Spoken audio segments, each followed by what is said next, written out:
radio and then a bunch of other stuff. She was trying to get in the Hollywood scene, but like couldn't really break through. And with modeling, she got way more gigs because she something loves the part. And then she was casting director and tried to get me on like the Love Island show back in 2000. And I told her I was dating someone at the time because I was trying to act too. She's like, I can get you off a show. And I'm like, I'm dating someone, so I don't know if I could do that show because all those people try to hook up and like, find someone they want to be with. She literally told me, I'll never forget it. It was just like, oh no, like all these people, they like hook up and get together and then like they get married for the show. But then you could always divorce them. You always just divorce them. And I thought she was just f***ing around with me, but she was like dead serious. And I'm like, that's weird. Like, that's a that's a pretty weird like position to hold as a human being. Like, oh yeah, it's totally fine. Just go like around on this show and then like get married and divorce somebody for fame. Super strange, dude.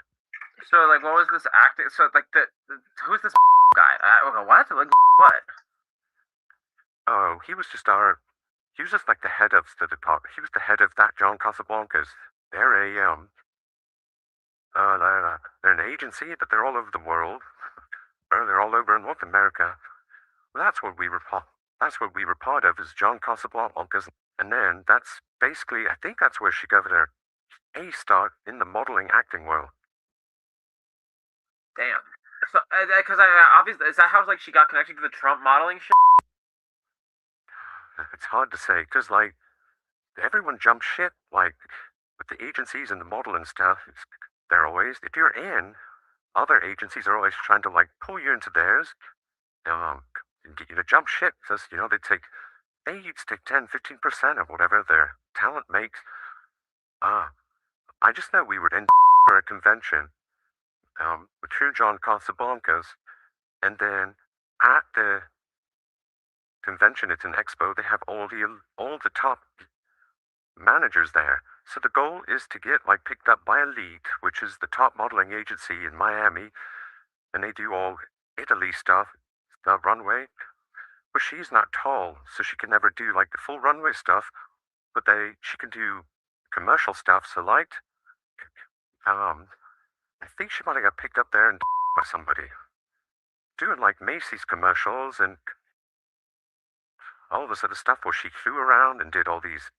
Well, yeah, I mean I've seen some of these weird commercials. There's that Kanye video that leaked. There's this other one where she's like doing a milk ad, and so I've been trying to trace where those how she like what that connection is, because like when you look up her background, it says she was raised Catholic. She attended Notre Dame, where she played basketball, earning and it's like there's nothing mentioned about this acting school. It talks about she established Everyday Heroes Like You, a 501c3. She played basketball in Regis University in Denver, but there's no mention of this acting school. Yeah, I mean it's you pay to go in the school and then you show up like once a week for a few months. So it's nothing like huge school wise, but it is like she did go through it because that's how I met her. So, yeah, John Casablanca, she was involved in, and then,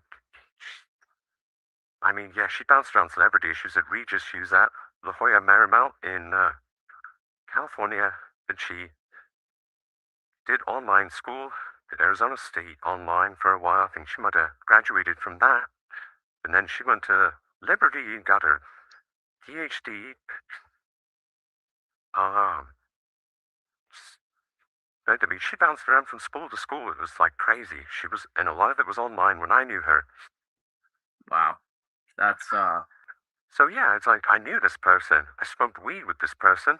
Like, oh, I'm sure the Christian conservatives would love to hear that. dude, she came to with her girlfriend, and we all went out, and like she had all these edibles, and we all did all these edibles together, and like she was just a chill, normal person who like you wanted to hang out with because she's gorgeous and also like going around the world doing cool shit. And she was like as like cool as we are right now, just like yeah, this is the truth. we're not calling bullshit, just a normal down-to-earth person. And then, once she met Charlie, dude, I had people, yeah, that still like, yeah, I remember when you said that, like, you were like, this doesn't make any sense that she would. I said the same thing about Charlie. I said this doesn't make sense. And that's why I think he's been honeypotted. And it's crazy that you say the same thing about Erica. Oh, yeah, because she only dated athletes, dude. Like, she dated Tabitha Phillips before that, briefly, and I thought that was strange. But then she said that she broke up with him because he said that she was like anti-Israel at the time. He said that the Jews were not going to heaven, and that was her answer. So, like, I'm sure there was more to it, but she told me that he said the Jews aren't going to heaven, and that, like, that she realized they had like a separation of faith, morals, and that's why they broke up. I was like, okay. And then she started dating Charlie, and I was like, I get it. I mean, he's like 6'4". He's like those tall guys. Like, he did play basketball, so, like, kind of tracks. Yeah, but before that, it was like soccer player, baseball player, NBA player, like, and you're just, he's influential, and but it's like she swore she would never leave New York City. She loved it there. She'd never come back to Arizona. She hated it. She hated being here, dude. And even when they were dating, she didn't want to come back. But then, Well, yeah, she was never around Turning Point. That's why I've been, like, so frustrated, is because, she was always off doing her own thing, which, okay, but, like, now all of a sudden you're just going to command the strongest political activism company in modern American history. That's crazy. yeah, yeah. So to see her go from that to this is like, oh my God, I don't know who you are, and gee, I don't really want to know. But you spent 10 years telling people to fight and, like, break the conversation, go on the offense, because conservatives just play defense. It's literally quote from Charlie. You're telling everybody to do that, and then the second that this event happens, oh, shut up, listen to everybody, uh, don't ask questions, you're a fool for asking questions. I'm like, cool, even if I'm 100% wrong, I'm gonna ask questions. Because Charlie got things wrong all the time, but he still asks questions. Like, that's, that's, that's why that's why people flock to him so much, because he was intellectual, and then pressed the narrative, always. Like, and now we're just supposed to shut up like that. You guys can live your hell that you live, and you can stay at Turning Point and never grow as a human being. Like, you're gonna stay there for 10 years. Like, you're not growing as a human being. You're just in the middle of this cult, and the second you escape it, you'll see that all of your behavior has been forged by the groupthink of that whole organization, and that in the real world, reality isn't like that, and all these narratives that you guys have been playing to yourself, the real world doesn't work like that. And it's just sad. I didn't. I don't know what's gonna happen after this case. It's not like anything's gonna change. I guess my point is nothing will change. Is like, okay, Tyler's guilty. What's gonna happen to Turnerport after that? And then, okay, he's not guilty. What's gonna happen after that? I mean, they've already shown their cards Turning Point has. So if you're still gonna follow them regardless of what happens afterwards, it's just like Daily Wire. Like, if you're gonna go back to Ben Shapiro after Yuri showed us his real cards, I I think like those who can see it have already bounced, have already dipped. There's a new coalition of people like us who see the truth, and I think that coalition hopefully is stronger regardless of what happens. And there's nothing I guess my point is there's nothing that Turning Point could do to retake what's been lost. That's already been lost. Turning Point has no one to blame but themselves. If you don't like what you and I have become, we didn't become this way because we just showed up like this. We became this way because we were in an organization, we believed what they were trying to do, and then there came a point for both of us where we saw, yeah, this isn't really happening. You guys are full of like, we were on board. We wanted things to change. We wanted to help a movement. We saw the vision, and when you guys aren't actually going through with the vision and you're just doing bullshit, like, we're going to be disappointed, and now you've created this. Mike, you created this because of your own failures. It's just like, we blame the parents for kids that go up and do atrocious things, or break out at 1 a.m. and start riots. Where are the parents at? Where are the two parents at? But then when the people who are in the organization who leave disgruntled because the vision that they were promised is nowhere near that, all of a sudden it's our problem. Like, it's taking the best people and their emotions and their hard work and their effort and their vision to actually help Americans, and they're just distorting it and exploiting it, and we tell Americans to go fight and say your piece. Like, well, not all of us can do that because we have jobs and we'll booze. Like, we don't all have like $20 million in the bank where we can just all say our piece without repercussions or fight off lawsuits. And yeah, and he built an organization where when I came to it, there were so many people that disagreed with everybody, but then we're all able to still work with each other, and I thought that was fascinating. I was like, wow. But that's what Turning Point was all about, right? And that's why I'm doing what I'm doing. I lost my job for it because, like, I have nothing else. Like, I met Charlie when I was 15. Again, like I said. Revelation 21:8, who so fears the powers of this world, they refuse to submit to the one true God in Christ Jesus the Messiah. Wait, where am I? I don't know who I am or where I am going. We are pouring into you. Sorry, I just had to play that. I thought it was funny. Can you guys hear me, everybody? Oh, I'm glad my mic was muted because I laughed way too hard at that. Yeah, I heard it. That's good. Guys, I got special guests tonight here, so welcome, come on in. We got Artifacts. If you don't know him, follow him on X. You just saw his link there. It's also going to be in my description. I got Anna in the house. I got Muppet. We got a party in here, so let's bring him up on stage right now. Here we go. Hey. Hi guys. Hello, hey. Hello. So Artifacts or Meech. Many that names. was quite a video. Welcome in, and everybody in the chat, welcome him. He's been circling around doing quite a few live streams.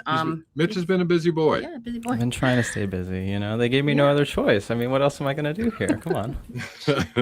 I'm so thankful that you're here. I have so many questions for you, but we can just start with the beginning, I guess. You've probably done this a bazillion times, but let the audience know who you are and how you know Charlie. And obviously, you were a cameraman, right? And you ended in 2024, was it?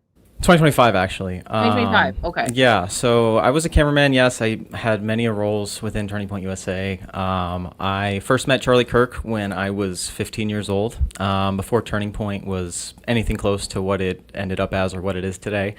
I was up in Colorado at a small conservative youth camp. It was called the Young Conservatives Leadership Conference at Colorado Christian. And Charlie Kirk was there kind of giving a 5 to 10 minute sales pitch as to what he hoped to turn Turning Point USA into. And he was recruiting young people such as myself who were politically motivated and interested and wanted to get involved. And so, you know, he gave his sales pitch and said, if you're interested, come up and talk to me after. And that's what I did. I went up and introduced myself. I said, hey, I'm 15. I'm from Arizona. And, you know, I love history. I love politics. I'm interested in what you're building. Would love to get involved. And he gave me his personal cell phone number and said, text me. And I would be happy to fast track you into our events that we're doing. You know, we have one coming up this August and then another one in December. And we'd love to have you out. I missed the one in that August, but I actually made it out to the one in December. That was my first conference. It was the winter in West Palm Beach, 2015. And from there on, basically, I just got involved as much as I could. I tried to start a chapter at my high school, wasn't able to, kind of faced some early resistance even back then from my administration. That's kind of how I met Tyler Boyer as well, because he was involved on the Arizona side of things early on. And that just began kind of a lifetime of my early adulthood being spent alongside Charlie inside Turning Point. I went on to go to a college that Charlie Kirk recommended. He was recommending two at the time. It was Hillsdale up in Michigan and the King's College in New York City. That's the one I ended up at. I received the final Turning Point USA scholarship from that school before they stopped issuing them. And you know, over summers, I would come back home to Phoenix. At this point, the headquarters had been relocated from Chicago out to Phoenix proper. And so I, you know, would intern over summer vacations. I worked very closely with Tyler to help build the headquarters into what it is today. You know, little things such as cleaning out rooms full of debris or building, you know, chairs by hand, or even just working with contractors to get TV walls built, matrices. If anyone's been there, you know, you've seen the college kind of pendant banner along next to the American flag. I hung all of those pendants by hand, right, with someone just kind of watching over and making sure it was aligned properly. Like, it was just little things, and you know, it was very startup-y at the time. When you were young. Oh, very much so. Yeah, I spent a lot of my early adulthood there, and so, you know, went to college, and then the pandemic happened. I moved home when the pandemic kicked off, and that's kind of how I got involved on the Charlie Kirk Show side of things. I actually responded to an Instagram story from one of the managers there who said that they had an opening in TPUSA Media, and I got shuffled kind of into the Charlie Kirk Show side of things in the early days, right? This is back in 2020. So I was there before Stop the Steal happened and all of that kind of, you know, excitement that took place there, and kind of put Charlie on the map officially in that world, so to speak. But you know, from there, I kind of migrated out of the Charlie Kirk Show in my final year of college into Turning Point USA proper, into the productions department, where I worked first as an intern, and then worked my way up from an administrator all the way to a producer, where I produced documentaries, as well as being the associate producer for Jack Posobiec's daily show, Human Events. I was in that role for roughly about 8 months, give or take. And you know, having been inside that ecosystem from, like I said, age 15 on, I got to watch a lot of the changes that took place, even, you know, changes that were taking place as far back as 2023, and a lot of the subversion that's kind of been talked about publicly, I was feeling privately, right, at the time as a young person. I couldn't really make sense of a lot of it, but I felt that there was stuff going on that, you know, wasn't really kosher, so to speak. And due to a variety of reasons, I left in 2023. I, you know, was a camera operator or media person. I wanted to go do other things, and I did that. I went and freelanced in the music industry, did EDC Las Vegas, Burning Man, a bunch of, you know, big name concerts with big name artists. And in 24, actually, it was when Philip Goldsberry reached out to me and was like, hey, we need some camera ops. The election is kind of ramping up. We're going to be very busy. Are you interested in coming back? And I was only open to doing it because it wasn't inside of the Turning USA corporate structure that had kind of ballooned in those recent years, like I was talking about. It was a very kind of, you know, renegade, small, private crew of people that I all knew pretty much personally from my years within Turning Point. And I worked in that role as a contract camera op from, you know, the spring of 2024 unto August of 2025. And my final event was the Pastors event that just happened. They did the most recent one this year in August, but I was at the one last year, August of 2025. The Faith Forward? The Faith Forward, yeah. So that was my final event last year in 25. And then I took a new job out here in Phoenix with Maricopa County on September 1st. And then obviously 10 days later, we all saw what happened. So yeah, I was there pretty close up until the end, and started out pretty early on. And you know, even though me and Tyler aren't on the best of terms now, back when we were, he was calling me the OG. So like I do have some stake in the game, so to speak, and it's funny when people try and label me a grifter. I'm like, I don't know who any of you are. I know you guys haven't heard of me necessarily, but like I've been here for a minute. This isn't new for me, so to speak. So, but yeah, that's kind of a 3-minute kind of sales pitch on who I am. Well, I thank Charlie's Angels if she's in the chat, because like she was trying to get me to do an interview with you, but I think that you weren't ready yet, and then boom, you were on all. There was a big transition. Yeah, I kind of just got shoved in front of a camera when it was. I mean, Stu Peters was my first time really in front of a camera, which, like, again, that was not expected. This isn't normal for me. I'm still kind of getting, I don't know, my footing, so to speak. But I've also spent, you know, years behind the camera producing people, so I do kind of have some skills as far as solo producing, cutting, clipping, even directing some shows behind the scenes. You know, I've done a little bit of that, so it's been fun. Okay, that's actually really, really cool. Thank you for sharing all that, Mitch.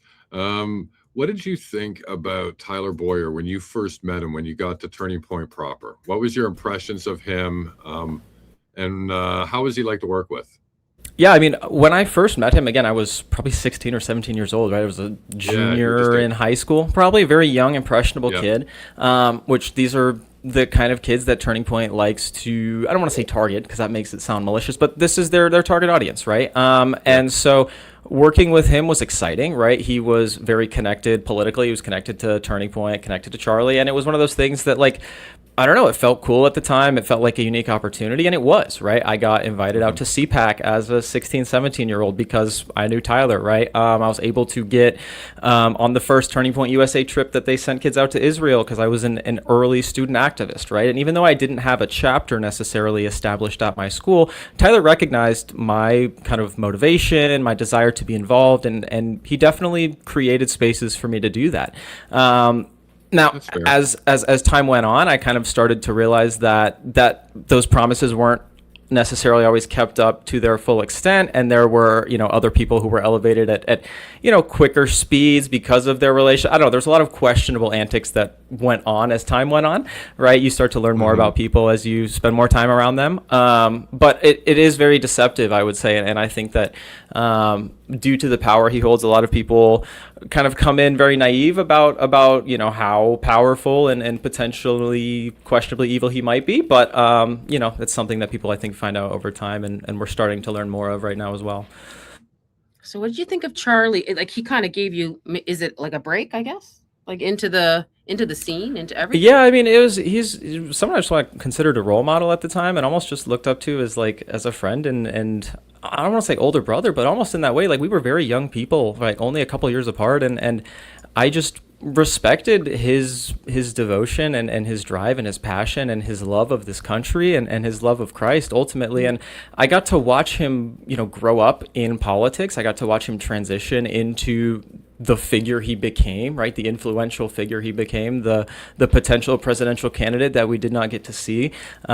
And I think that throughout that process, right, I was encouraged not only to speak out, right, I'm doing that right now, but also to pursue my faith more seriously and to, just take more seriously the things that we're going through in this life, right? And I remember I've talked about it a couple times on my timeline where there was this one college debate where Charlie got asked, you get shot, you have 30 seconds left to live. What are the things you'd want, people to remember? And he gives this very eloquent theoretical, just theoretical, philosophical, spiritual response.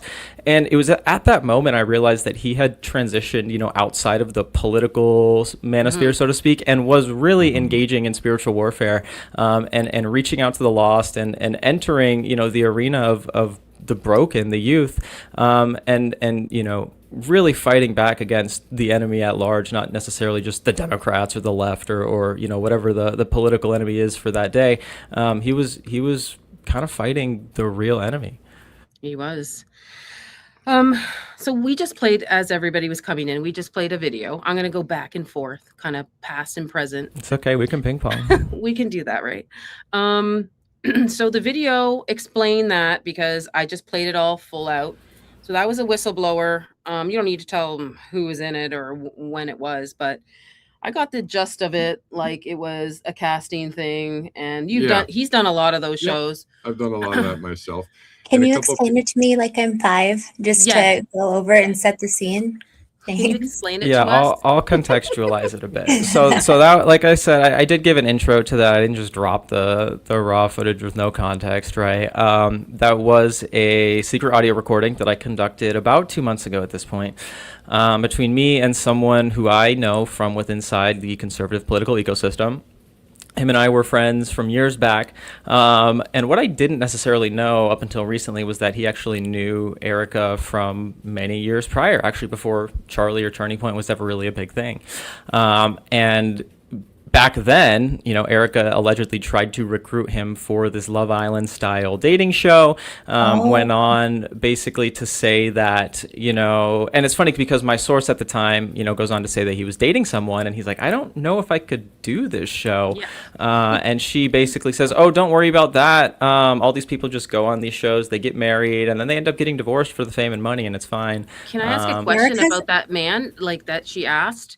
Did he have like some kind of I'm not gonna ask like what his name is. Did he have some kind of social media presence? A little bit. No. So he didn't have a following. No, no. Because usually on these shows, they go after people that have like a following, or Well, I can't. they I will have the say look, this they have because the look, you know. and he does say this in the call. He was trying to act at the time, right? I'm sure that it was Okay. something, and they were much younger, right? It's not like they were, I'm not Yeah. imagining this is late 20s. This is pretty far back as far as I'm familiar with. I didn't get an exact age, but I would expect like late teens probably, right? Maybe Okay. 18, 19. I don't know And this is specifically, Summer but House. We're talking about Summer House. The I don't know the show specifically. I didn't Okay. get the name. I just know it was like a Love Island style kind of dating show. And I put out the clip yesterday, I think, of her on that show, or maybe it was 2 days ago, or on a different show. I don't know if it's the one specifically. But we'll hopefully find out more soon here.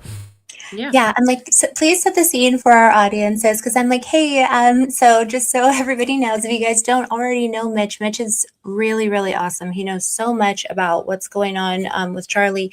He was a true friend to him. And has really been there since the beginning. And so if anybody isn't already following him on Twitter and on YouTube, he actually drops like incredible productions. Guys, like, you're literally missing out. And this is a good person who actually, in my opinion, seems to really represent the actual mission of Charlie Kirk. A lot better than any person that is around the organization today. So just so everybody is aware, if you guys aren't familiar with him. And he has crazy footage and crazy information. And he's sick. He's great. He's super based. Everybody is gonna love this guy. He's a good human. So when is that footage from? Like, when is it? You feel Say that nicely again? glazed now? Just a light glaze, don't worry. No, but yeah, the crazier part, I think, of that, right? Like that audio bite is pretty damning in and of itself, right? Saying that you should just be comfortable divorcing somebody for fame, especially coming from a allegedly devout Christian or Catholic, right? That's insane, right? And I get that people have pasts and such, but this seems to contradict much of what she has claimed to be truthful about up until this point. But what's more interesting to me is the name of the school that she allegedly went through, which is John Casablanca's. Now, I did not know very much about this school after I received this recording. Again, I did my due diligence. I looked it up to make sure that it was, in fact, an acting school and kind of a pipeline for actors. But generally speaking, finding out within 5 to 10 minutes of putting the video out, actually while the audio was still going live, that it was an Epstein connection was pretty surprising to me, right? And it was one of those things that to me, yeah, the Island Boy. Sorry, I forget we're on YouTube. Yes. No worries. But yes, sorry, no, that's my bad. I'm still learning. That's okay. And so. Yeah, I mean, that was something that I had a gut feeling was probably going to be the case, right? Even when I got it, I was like, this is an insane recording. I don't know what to do with this. And it's funny, I even texted a couple people like, hey, have you heard about John Casablancas? I just popped the question to a couple big names and just got no response, no follow-up. And I was like, all right, wow. I'll do my own thing then. And if you guys want to, I mean, and it's cool because interesting, no one's really picked it up yet. I don't know. But, well, that's why I was saying I love that you're explaining like I'm 5, because I know for myself, I'm like, this sounds like it's a big deal. But as someone who hasn't been as Erica focused like myself, right? I mean, I'm not a fan, but haven't been as Erica focused. I think for me anyway, I was like, okay, I don't understand the context. So that's why I'm glad that you're here and talking to us, so that we can kind of like be like, okay, so what does this mean? And who is Erica Kirk? I think that is a question that a lot of people have been really trying to answer for a very long time. And I think that as a CEO of a multi-billion-dollar company, that's the kind of question that a lot of people should be asking, especially since they, don't pay taxes and have a 501c3 status. So, yeah, that's why I'm like, okay, dumb it down for us, though. Please. So yeah, no, I'm happy to. John I'm happy to, and I Casablanca, think that like that's part of like what we're still trying to figure out, right? Is what all of this means. Like, I'm not directly making any accusations. I'm just reporting information. I'm letting the public kind of do their own kind of rabbit holing on this, right? Because it's also, if that is the case, like, wow, just pretty damning and surprising, and that's. Like I put out, it's just like finding out that your homie's boy or your homie's girl is like, a cheating for the streets kind of girl, except, in this case, she has a direct pipeline to the president and was going to the Pentagon as like an early teenager and now commands like the strongest right-wing political activism company. And it's like, wait a minute, like, who are you? This gentleman said that he was, smoking with her. hanging out with her Edibles. and edibles. I mean, that's also like normal behavior for normal for a for a person. young- I'm not trying to chastise. I have a past too. I'm No. not a saint. But the problem is, Erica claims to have not done any of this, right? And claims to have not been this person previously, right? Never drank, all this kind of stuff. But it's like that's not the case. And you want to know what? That's actually, I think, the only issue that people have is the lies. And it's not just that it was one. It was about 10 or 15 lies about men. Then it's 10 or 15 lies about lifestyle. Then it's lies about religion. So it's like, honestly, there's nothing wrong with any of that. We've all had an edible, a couple beers, and hung out with somebody of the opposite sex. That's not a thing. But I think that's what got everybody twisted about it. It's because it's nothing. So why lie? Why try to sell a narrative over all these things over months and just keep getting caught in it? There's no point. Like if she would have just first of all, she would have just taken some time off and been with her kids. That would have sat a lot better with everybody. But if you would have just been like, yeah, I had a little bit of a wild youth before I met Charlie and decided to turn over a new leaf, nobody would have blinked. Right? I think, in fact, if she would have said that, like, Charlie was the one who inspired her to turn over that new leaf and was like, I'm trying to be more like my husband, and I'm taking this time to grieve, and I'm going to like I think that people the problem is that it was the most foreign behavior whatsoever, coupled with the fact that she was willing to forgive the shooter, which at the time felt very bold and Christian in nature, but then for her not to be willing to even allow people like Candace Owens, people like us, generally speaking, to ask questions at large. That's when the rubber doesn't meet the road, right? And your actions don't match up with your rhetoric, and that's when people start to dig a little bit deeper. And it's funny because for a woman who we now know was trained as an actress, she seems to have the worst optics of any actress I've ever met. You would expect her to have a little bit more of a mind to position herself publicly as sad, and I feel like that never really took place. And that's what makes this just so, I think, gut-wrenching for many of us. And now we're being told to just accept it by the state, which again is the exact opposite of what Charlie Kirk lived and ultimately died for. Absolutely. The response we get is, I hate to say it, but it's almost a little socialist or communist in a weird way. It's Bolshevik in nature. Yeah, very much so. You know what I'm saying? It's like, you have to believe this. No, you can't ask questions. Turn around, put your nose back to the grindstone, and move along. In fact, you're an enemy of the state for asking questions. You are the communist for asking questions. True. You're a terrorist for this. You're gonna your words are actually akin to violence, right? We've seen Gary Melton say that, and Andrew Wilson is saying that Candace needs to face like a punishment for her words. It's like, guys, we are entering Bolshevik territory by people who claim to be conservatives. What's going on here? Yeah. It's very Noahide. Yeah. Did you see Erica when you were attending these events or during the time when she came into the picture? Did you see her a lot, or she wasn't there?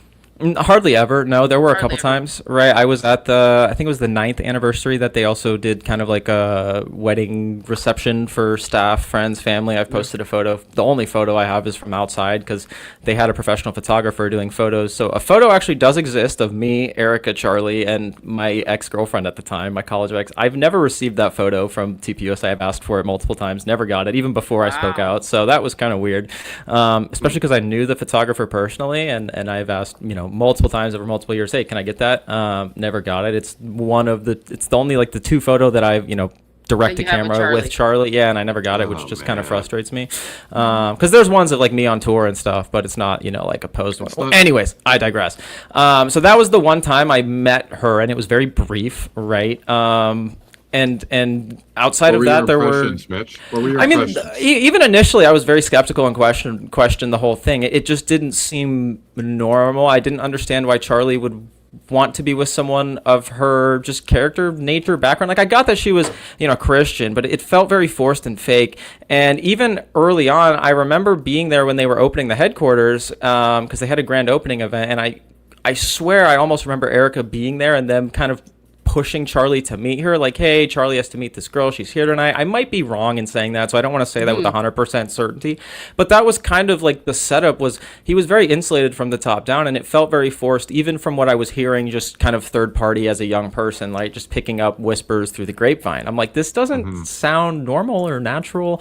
And then I saw her appearances on the show, and it just kind of made me scratch my head. But at the same time, it's like, you go try being the one to tell Charlie Kirk that like his wife shouldn't be, you know what I mean? it's just like, how do you do Yeah. that in that Yeah. position, right? And at this point, he's also being insulated by Tyler and the people that he's hand selecting, and people such as myself are being sidelined. So it was a very weird, evolving situation. I never really felt like she was the right person for him. And I'll tell you this much, the day that it took place, being the assassination, I kind of immediately saw what was going to happen. I was like, great, Erica is going to inherit this. She's going to run into the ground. People such as Candace are going to be labeled enemies of the state because they're not going to stop asking questions. And it's just, now we're here, right? And it's like, Did you actually think that? I said that to my dad the day, like I was sobbing at my like sobbing in my living room, like this is what's going to happen, like, and because I've been in this for so long, I know all these people, like, and to think that these people who are now telling you to trust the state are and also claiming to be Charlie's friends, it's just like it doesn't, just no, Yeah. no. And it was very odd how Erica kind of took over the company anyways. Like, just because you're somebody's spouse doesn't give you qualifications. And I It know was people have been strange. saying that. But like, let's just take this example, for example. So say I'm a doctor, right? And Allie's my wife, and she has no medical experience. She's hung around, maybe sat in on a board meeting here and there, and then I die. Do we then go give all my surgeries to my wife to perform for the rest of the year? I think that would be reckless, That'd be weird. right? Like, she was my wife, but can she do what I did? No. So she probably shouldn't have had the job. Muppet, do you have anything to say? Oh, but everybody grieves differently. Yes, sir. Yes, sir. Come on, Muppet. I've got a lot to say, but I don't want to barge in yet. You're on a roll. Okay, all right. I actually had a question just about when you were talking about how you met Jack Persobic, and you said that you worked with him for about 8 months, I believe you said. Roughly, yeah. I'll have to go back and confirm, but it was about half a year, maybe a little bit over. The exact time isn't really important right now, but I was just curious, how did that come about? What did you actually do for him, and how was it being around him in close proximity for that time? Yeah, so I wasn't around him, in person too often. It was Yeah. only ever when he would fly into Phoenix because he would do his show remotely. So out of DC, we actually had a remote studio at the time that I think was built out of some embassy that Turning Point had bought back then. Someone can go dig up and do the research on that. But there was an embassy that was turned into a studio. And then they'd have contributors kind of living out of it temporarily. I don't know. It was a weird setup. And so Jack had a remote studio out of there at one point. And so I was working in productions, TPUSA Productions, as a producer, and I was producing documentaries and doing some short form content, whatever kind of needed to get done in the video department, and that they would throw my way, I would handle, right? But at the time, Human Events Daily was under TPUSA Productions. I believe it's now completely separate and under Real America's Voice fully, or Salem, or I don't know the breakdown. But at the time, TPUSA Productions was the one facilitating it.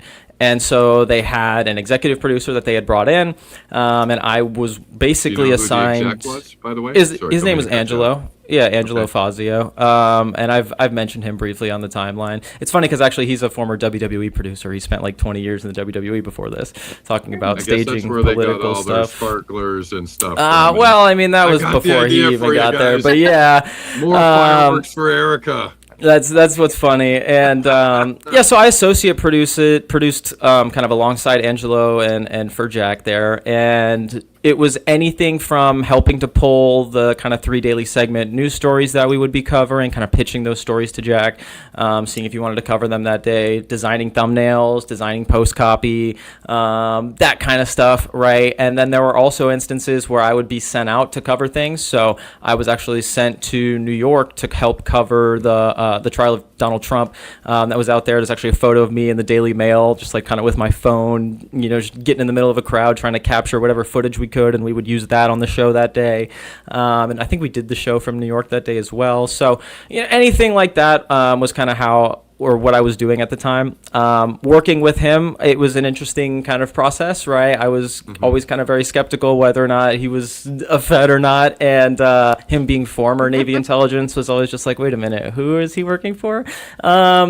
And any CIA types snooping around his production office? Well, I mean, I'll tell you this much. When I did my FBI documentary in 2022, I'm, sitting face to face with a former FBI agent, and he looks me dead in the eye and he says, if you don't think that, you or people like yourself, even people like Charlie Kirk, are being subverted or monitored by the FBI or haven't already been, then you're not listening to what I'm saying, right? And that was as far back as 2022. That's kind of one of the first things I put out that put me on the map. And it was at that point I started to do some critical thinking and just kind of looking around, and I'm like, wait a minute, what's going on here? And, shortly thereafter, the news broke of Ali Alexander being, potentially allegedly involved in some grooming of children. And this is the individual that got his rise with Jack Posobiec, right? Ali Alexander and Jack came up together during Stop the Steal. If I'm not mistaken, I think Baron Coleman litigated for both of them, but I might be wrong in saying that. And so that was just some questionable stuff for me where I pressed Jack directly. I was like, dude, are you going to say anything about this? There are people in your replies dropping this, right? As the producer, I was like, what's going on here? And he just kind of avoided it very hard. And I was like, dude, you're a Catholic. You're a Catholic. You claim to be a Catholic. You attack groomers every day on your show. What's going on? Like, you and Ali have a close relationship. Say something. And he refused to. Hold on. Wait, slow down and tell me that in a little bit more detail, please, because that's fascinating. Oh my gosh. Okay, so I understand about the Ali Alexander stuff, but Jack's reaction, because I don't know if everybody is familiar with this, but I'm still confused by what exactly he does. I'm still a little bit confused. I know he has the human events. I know he has the YouTube. I know that he's part of Turning Point. I don't know if you've taken a peek at what those views are like, but it would appear that he must have another job that is not related to a YouTube channel, because I think the views on his YouTube videos are usually 40 to 100. I think you weren't working with him at the time, so I'm sure when you were there it was better. I don't know, but I'm still a little confused about Jack's background. I'd love to know more. Yeah, I think a lot of people are, and I don't really know the full picture of it. I'll give you kind of what I know. He's a former Navy intelligence officer who, to my knowledge, kind of got a rise in the conservative right. He actually kind of started in the alt-right, like I was saying, with Ali Alexander, and got kind of the spotlight kind of shone on him in 2020 during Stop the Steal, when they were challenging the results of the election and kind of holding protests and January 6th and all that kind of fun stuff, right? January 6th. In some capacity, yeah. And I don't want to speak too incorrectly, and this is all just kind of my knowledge, what I've heard and remember. But then, shortly thereafter, a couple years later, got involved with Turning Point USA via the Human Events program, and I don't know, and there was also some relation with the post millennial as well. Again, I don't know the specifics on this. I just kind of know that these were all kind of related. Jack Posobiec also has close ties with Steve Bannon as well, who was in the Trump administration. Did you go to Build in Korea? No, I didn't. No, I didn't? wasn't there. But there's also ties. Jack has ties with Real America's Voice as well. So there's just this kind of mesh and network of conservative media that he was a part of, and was brought over to Turning Point to run Human Events daily out of, and that was the show that I was associate producing for, like I said, about 8 months. And then the news broke, I believe it was May of 2023, where Ali Alexander had these grooming allegations thrown his way. And there's the photo of Ali, Tanya Posobiec, Jack Posobiec together throwing up the OK sign, and it was just something where I was like, dude, what is this? Even just on a personal level, man to man, what's going on here, right? And not even as his producer. And it was just oh no, we're gonna do the Trump 24-hour news cycle. We're not gonna talk about it. It'll be over by tomorrow. And I was just like, yeah, I'm 22 years old, and I don't want to produce for someone who might potentially be friends with a groomer. As you sit here railing against Disney groomers every day, that seems to be just something that, again, actions and rhetoric don't necessarily align. So about a month or two later, I saw myself out of Turning Point USA, and it wasn't necessarily entirely because of that, but it was definitely a strong motivating factor for sure. Wow. You think at that point it was just a straw that broke the camel's back? You just started... Oh, yeah. I mean, at that point, I had seen enough. I had felt enough. Again, I did that FBI documentary. They didn't let me put it out on YouTube. I was pretty adamant. That was my magnum opus at the time. I was like, I want this to go on YouTube. That's the legitimate media platform. And they forced it to only go on Rumble. And the reasoning I was given by Marina Mina at the time, which was that, they didn't want it to go on YouTube because it potentially might get struck struck by YouTube at the time, which would impact their monetization, which in my mind would be great for Turning Point and someone like Charlie to then amplify and be like, hey, we're putting out true information and YouTube censoring it. And that would actually probably bring in more dollars, right? And that was the angle I pitched to them. Well, no, they didn't hear it. And it was only on Rumble. It still ran up to 500,000 views in a week. I think it's still their most watched video on Rumble to date, and it won a Gold Telly Award that year, right? Okay. And so at the time, I was making below the market rate for a producer in Phoenix, and my directors came to me and they said, give us your number and we will try our best to match it. And I gave them the market rate for a producer in Arizona at the time, and I was basically laughed out of the office. And they were like, directors don't even make that much, blah, blah, blah. Well, actually, I've come to find out now after doing some of my own digging that the numbers were not what they were telling me at the time. And, people like Alex Clark were actually making a lot more than what they were telling me. So it's just funny, right? And so, yeah, like you said, at that point, the thing with Posobiec, not kind of getting what I felt like I was due after putting in so much work, right? Charlie was the type of person who said, your work ethic is what should get you by in life. If you deliver results, we'll honor those. And it just didn't feel like that was actually being lived out by the management that Tyler Boyer had constructed and the bureaucracy that was present.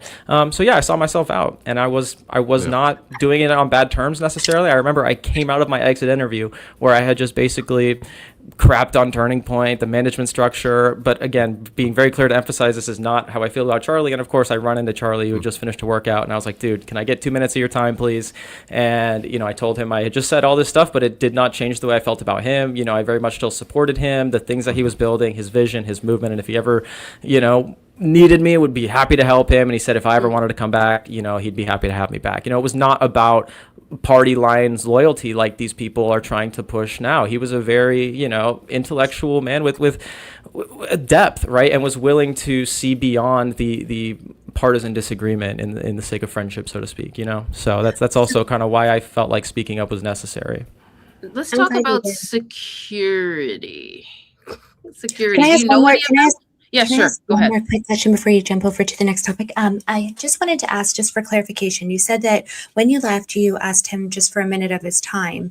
So he wasn't the person that you spoke with when you were actually leaving? You didn't do an exit interview with him or anything like that? No, they had some HR rep doing the exit interviews. I believe it was Dylan Erickson, actually, who did my exit interview at the time. Yeah. I've heard a lot about Charlie being kind of like kept away from people, like not really being able to talk to folks. And I just didn't know what your experience was with that sort of thing. Oh yeah, for sure. He was heavily isolated to the studio.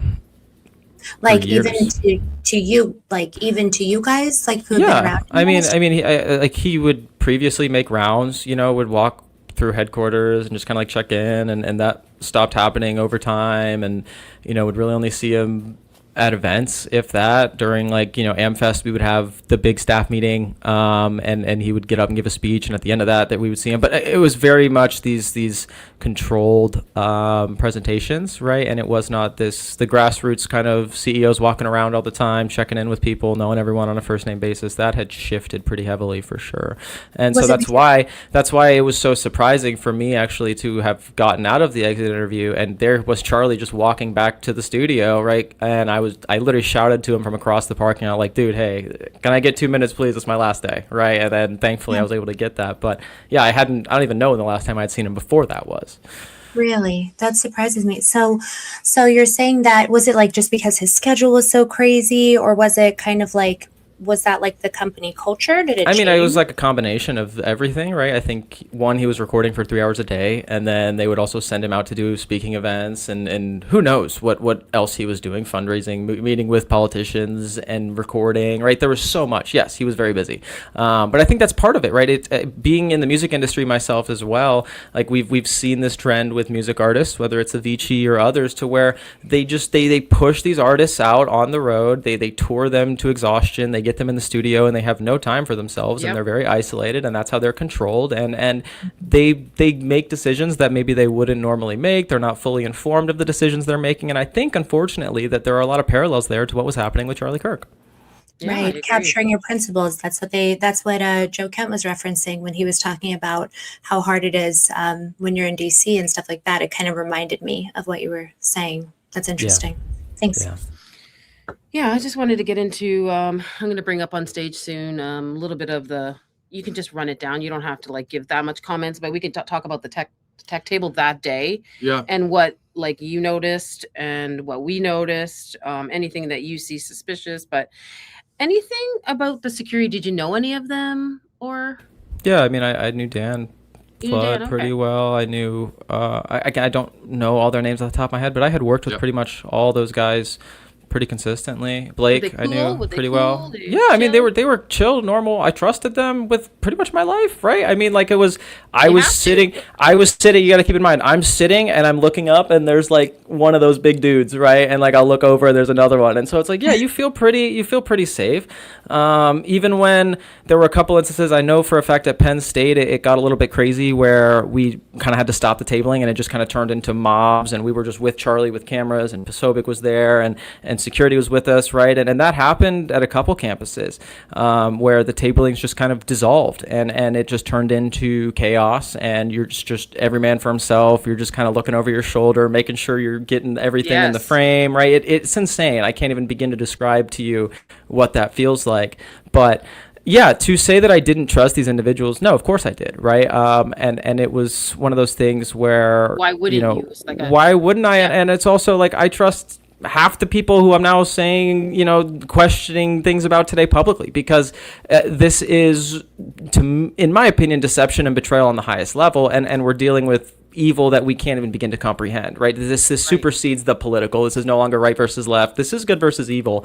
And what I can't begin to comprehend is how many people I used to think would be on the side of good that are now just choosing to remain silent when they were present and allegedly not involved whatsoever. Okay, then why are you not saying anything today, right? And that goes for people on the video team who I used to know. That goes for the security guards who I used to work with. That goes for the events girls that I used to work with, right? That goes for photographers I used to work with who are all just telling me to trust the narrative. And I'm just like, wait, guys, we were all at the same debates. We all heard Charlie say the same thing about never stop asking questions, don't trust the state, the questions he was asking about JFK, Something's right? not And to right. be present for that and to not have questions, just it leads me down a much longer path as you all have witnessed and been present for, right? So that's kind of how we got here. But yeah, I knew those guys, I trusted them. And Did so you know to Terrell? imagine, What about Terrell? Terrell was my boss for damn near a year, was cutting my checks. Yeah, I mean, Okay. yeah. And you went to tablings, and I'm sorry. So I want to make sure because I'm watching the chat a little bit, and so just remember that a lot of these folks probably these are new phrases and pieces of No, information. for sure. that's Happy to so important. clarify. Yeah. So for example, so tabling. You said that When I you say go- tabling, I'm What is referring that? Yeah. to what took place on September 10th. So like a college debate, there's a mic in the crowd, Charlie's sitting under a tent. The shorthand internal, verbiage for those was tablings or debate, Cool. but tabling is what we always call them. Okay, gotcha. Thank you for clarifying that. And hey, I also saw a question go by a number of times. I was saying when this shift, this corporate shift, just to clarify, is that something that started taking place around 2021, 2022, as far as this like kind of weird?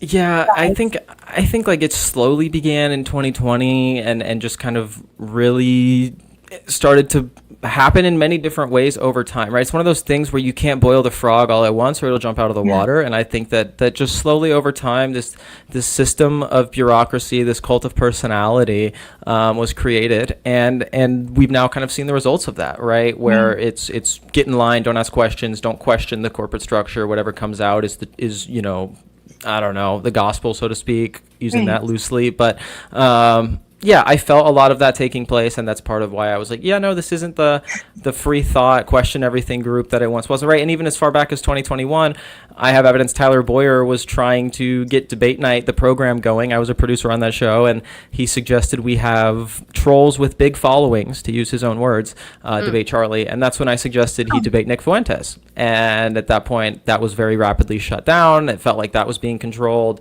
and I just kind of was like, wait a minute, if you believe your ideas are better, and you believe in debate, and you believe in free speech, and you just said yourself you want trolls with big followings, why are we not having Nick on top of the fact that we would break the internet? Like, that's the debate that everyone wants. Would have broke the internet. And I've put screenshots out of this, and I think that, proves my point or belief or allegation that all of these people were there to insulate Charlie from avoiding the Israel issue head on, right? And imagine if Charlie and Nick had debated the Israel issue in 2021. Like talk about the Overton window just being shattered nuclearly. Like, that would have just destroyed the JQ openly. And people are like, oh, you just got J-pilled this week. Like, no, bro, I was trying to get Charlie to debate Nick in 2021. Now we know Nick's a Fed, so it's kind of irrelevant. But the point still stands, right, that this whole thing has shifted, and we are now in the post-Charlie Kirk era, which I think people need to also keep in mind, right? A lot of Charlie's statements and beliefs were before he was publicly assassinated inside of a menorah. So, there's that thing. We have to take everything with a grain of salt here as well. So, okay, so you're saying that back in 2021, I was listening to Sam Parker, who was talking to Stu Peters today, and he was mentioning the fact that it sounded like Candace was attempting to get Charlie and Nick to debate last year. I believe that was sure. So that was just kind of an open, ongoing issue that Tyler Boyer was against. Is that what you're saying? Well, I mean, Charlie himself didn't like Nick. Nick didn't go about things in the best way. I mean, he was kind of, like the thorn in Charlie's side, and Charlie didn't want to engage with trolls. He was very adamant he didn't want to platform trolls, which that's great if that's your opinion. Cool, I'm not going to force you on that. The problem was Tyler came in the chat and said we should debate trolls with big followings. Bam, perfect. You are saying what Charlie has not wanted.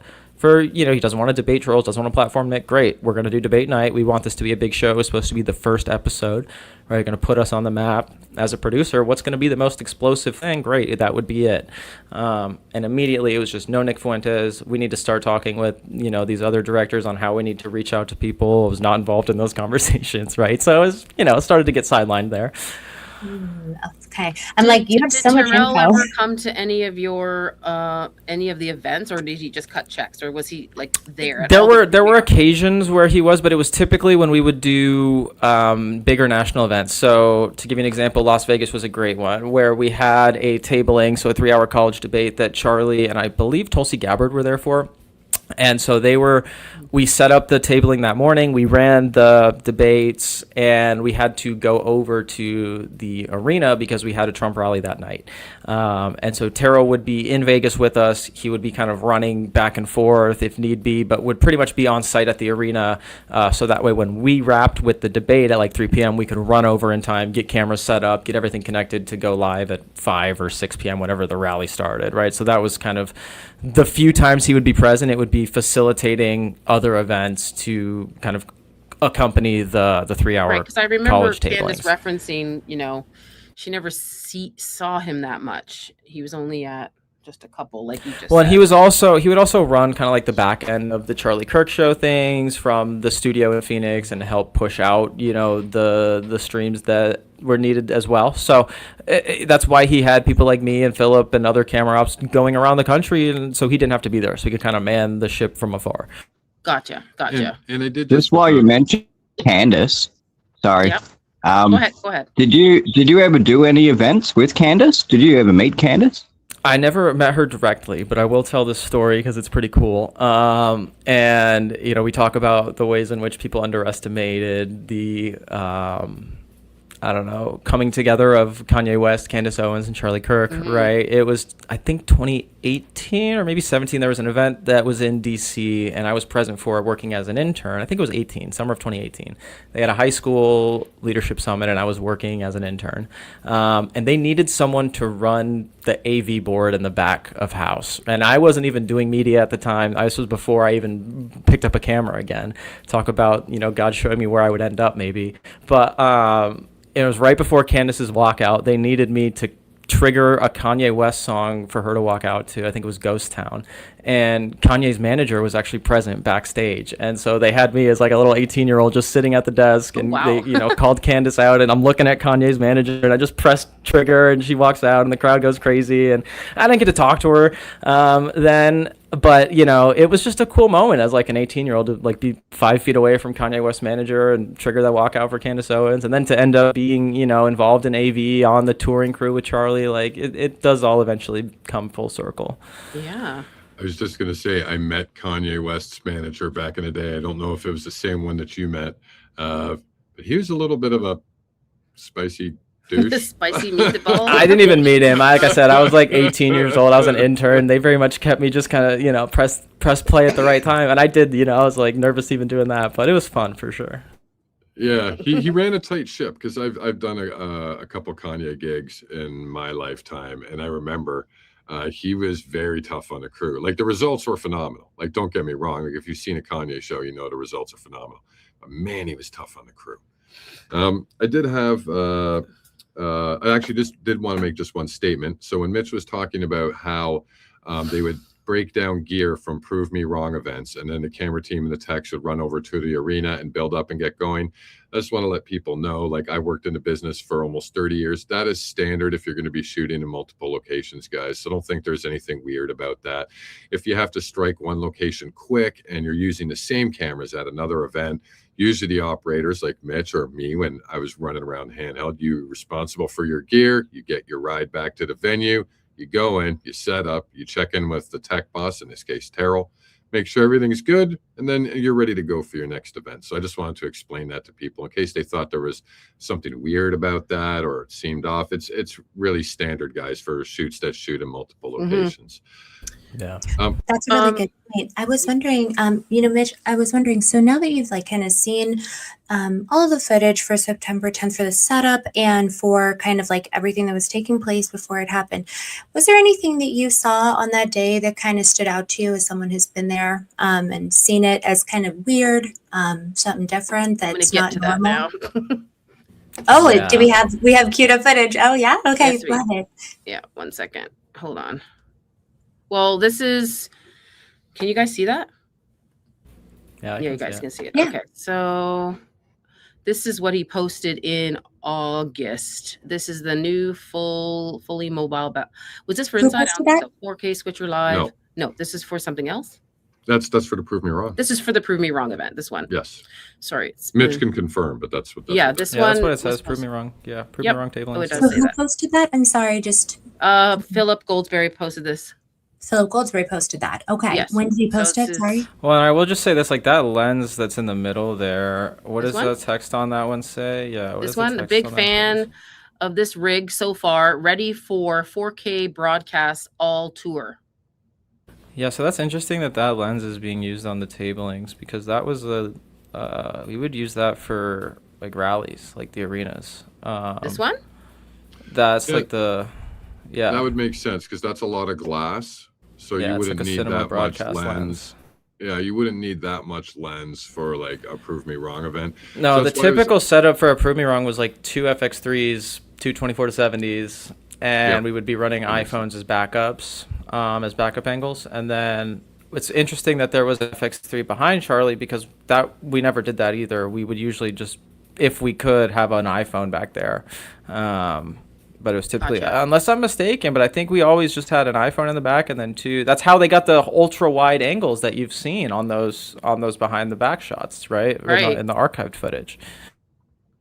That actually makes sense because then you could go super wide and just throw it up. Yeah, so the fact that there was an FX3 mounted there, it was one of the first things that I was like, wait a minute, what? What's going on here? So is this camera the same as this one or this one? This one right here? The cameras look like they're the same, but the glass looks like it's different. Glass is Okay. different, but they are both FX3s, I believe. Gotcha. And actually, And did they have the 4G transmitter on them that day? I was just going to ask him about that. You don't see them I on don't the know. day. You don't see them on the day, but I was almost wondering if they used a smaller transmitter. And it's really hard to get a look at the cameras on the day because I figured maybe they would have wanted maybe wireless transmission, but I couldn't actually find something that I could 100% confirms a transmitter on any of the camera rigs. So I assumed that they just recorded internally, but at that point, I'm like wondering how they got that signal back to the tech table. So I assumed it would either have to be cabled or they used a small transmitter. I just wasn't quite sure about that because it looks like Philip is monitoring the cameras from one of the displays. Well, yeah, I mean, we would, as far as we would hardwire the HDMIs out into the ATEM, and That makes then sense. we would hardwire Charlie's physical mic, and we would hardwire the crowd mic into the ATEM, and then we would have the wireless receiver for the Rode that we would run into the ATEM as well. So we would have all sources running through that ATEM. And that makes sense. That makes Which is perfect why when sense. I've put out statements now to where it's like, dude, like Philip, I know you were watching all 3 angles that day. Like, tell us what you saw. You know, it's like because I would half the time if you look in the footage, I don't know, like there's videos of me where it's like I'm looking off to the side half the time because the whole thing, we always wanted to make sure Charlie was perfectly centered. That was like the command we were given. Always make sure he's centered. So I'm, it's a 3-inch screen. Well, Philip has the 6-inch monitor right there. So I'm, 2 feet away. I'm operating the camera half the time looking at his screen, making sure that Charlie's framed up perfectly center. Yeah. And that makes sense because if you were shooting like the reverse, right? So you'd be beside Charlie and then you could kind of lean over and check the table and be like, okay, what's my framing? Like, I do that too. Like I've operated and I've just brought like a mini HD bigger than my viewfinder and rigged that off my camera. So I have a bigger viewfinder for myself because being a shooter, I understand how looking at a 3-inch monitor, you don't want to be doing that all day, especially if you have to make sure he's perfectly centered all the time. So I kind of get that. And this camera here normally on other Prove Me Wrong events shoots the whole like right here. Well, it's normally an iPhone. That's what I'm saying. That's what the interesting part is. The fact that it's an FX3. So they never had this? They never had this there? Unless I just like am having amnesia and I think you are. To my knowledge, it was just always an iPhone, and that's how the super wide, like you're able to see all of Charlie and the crowd and everything, but you don't really get to see like the sky because it cuts off kind of by the time. I think it was the iPhone. There is another one where they have a camera like that, not this exact same one, because I was on the Barron show and he made me go grab all these different clips from Prove Me Wrong events, and there was one event where they had a camera like that in the back. Interesting. So, I'd be interested to know what the date was. Yeah, I'd be interested to know what the date of that event was. Yeah, I will try. While we're on the cameras, yes, the other 2, we got the 3 fixed cameras, one behind him, Robert Golo and George Wilson running theirs, but you've got Braden Glasscock and Jeremy Gorman with roaming cameras. So is that just footage that they'd incorporate later into some content? I actually think they're separate. I think they're separate departments. Unless I'm mistaken, I believe they were operating for Turning Point USA Productions that day, and not Visual. As far as I know, they had 5 cameras running, and Terrell only handed over 4 videos. They're separate groups, and that's what you have to realize. And this is the point I've brought up multiple times. Thank you for mentioning it, Muppet. Is like, yes, there were multiple groups. This was typical for any tabling or Prove Me Wrong debate. TPUSA would send some of their productions, videographers, camera ops, even their director, occasionally Marcus Wada, would show up and fly a drone, right, to get drone footage. And so we now know that TPUSA Productions is planning on releasing a documentary in the upcoming months. Well, when we've seen that footage of Braden Glasscock and the other individual, when the noise goes off and they pivot directly in the direction where Charlie looks like he's about to be brought out, my question is, where's that footage? Why haven't we seen it? Has it been submitted for evidence? Are they using it in the documentary? Because then he also ends up right where the crowd is kind of forming by the car, right? All of those movements don't seem natural for someone who was supposed to not know something was about to take place, right? He makes all the right moves at the right time, almost before even ensuring his safety. And as someone who has operated cameras in those environments, it just seems a little bit off to pivot in the ways that he does and not react to, the direction from which the noise came from. So yeah, thanks for bringing that up, Muppet, for sure. And again, I would love to see that footage. I'm surprised we haven't seen it and more people aren't asking questions about it. Yeah. And I did find one. I did find a picture of like a camera in the back. So I'll bring it up. Go ahead. I did want to just touch a little bit just about what Mitch said about Muppet bringing up that there is 5 camera people, and we knew there was 5 there. But what Mitch says about them being separate is actually accurate. So like, say for example, I got hired to do the Oscars, right? I probably would not shoot the red carpet and then run in and shoot the award ceremony. Right. So for example, you would get hired to do that show, but there would be an inside team and an outside team. All of your checks would get cut from the Oscars, but there would be a separate team doing the outside show and a separate team doing the inside show.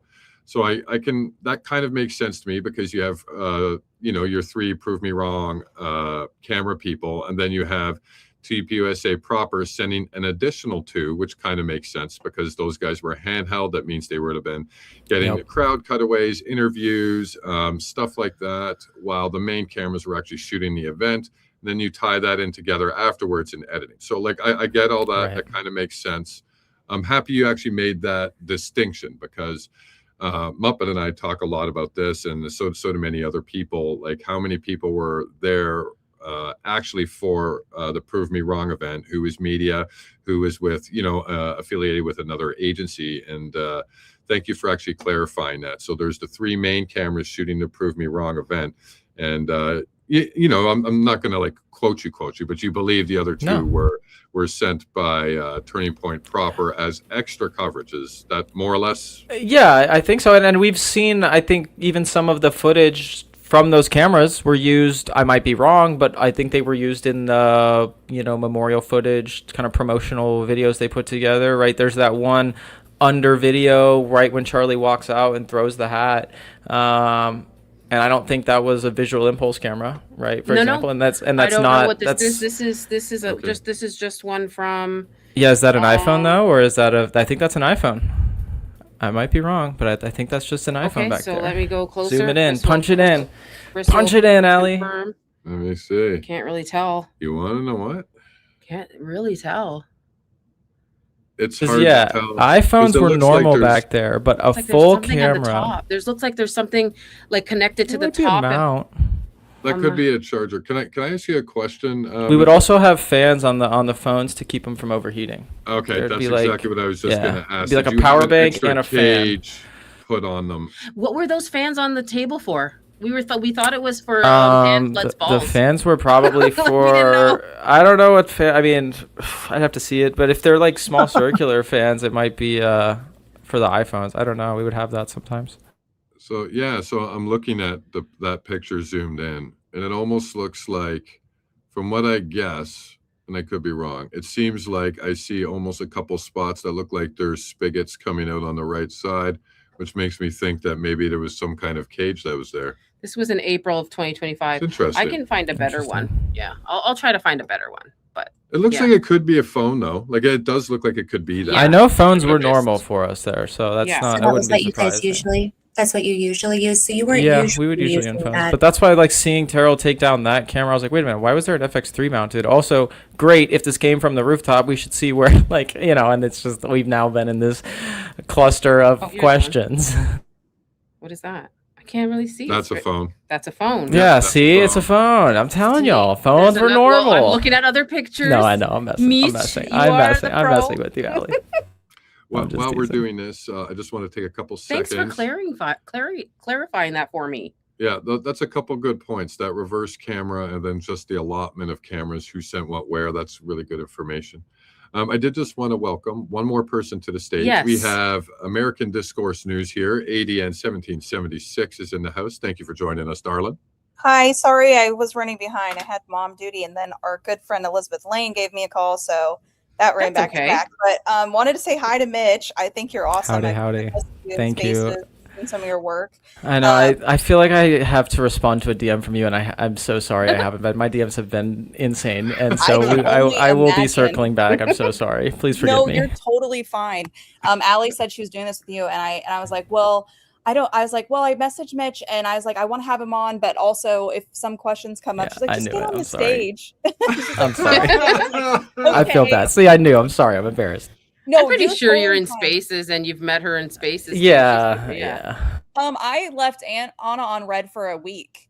I literally thought I replied to her, and I was like, "Oh my god, I'm so sorry." So I didn't even. Hey, apologize. I'm just kidding. I'm so sorry. So you No, it's fine. You're all good.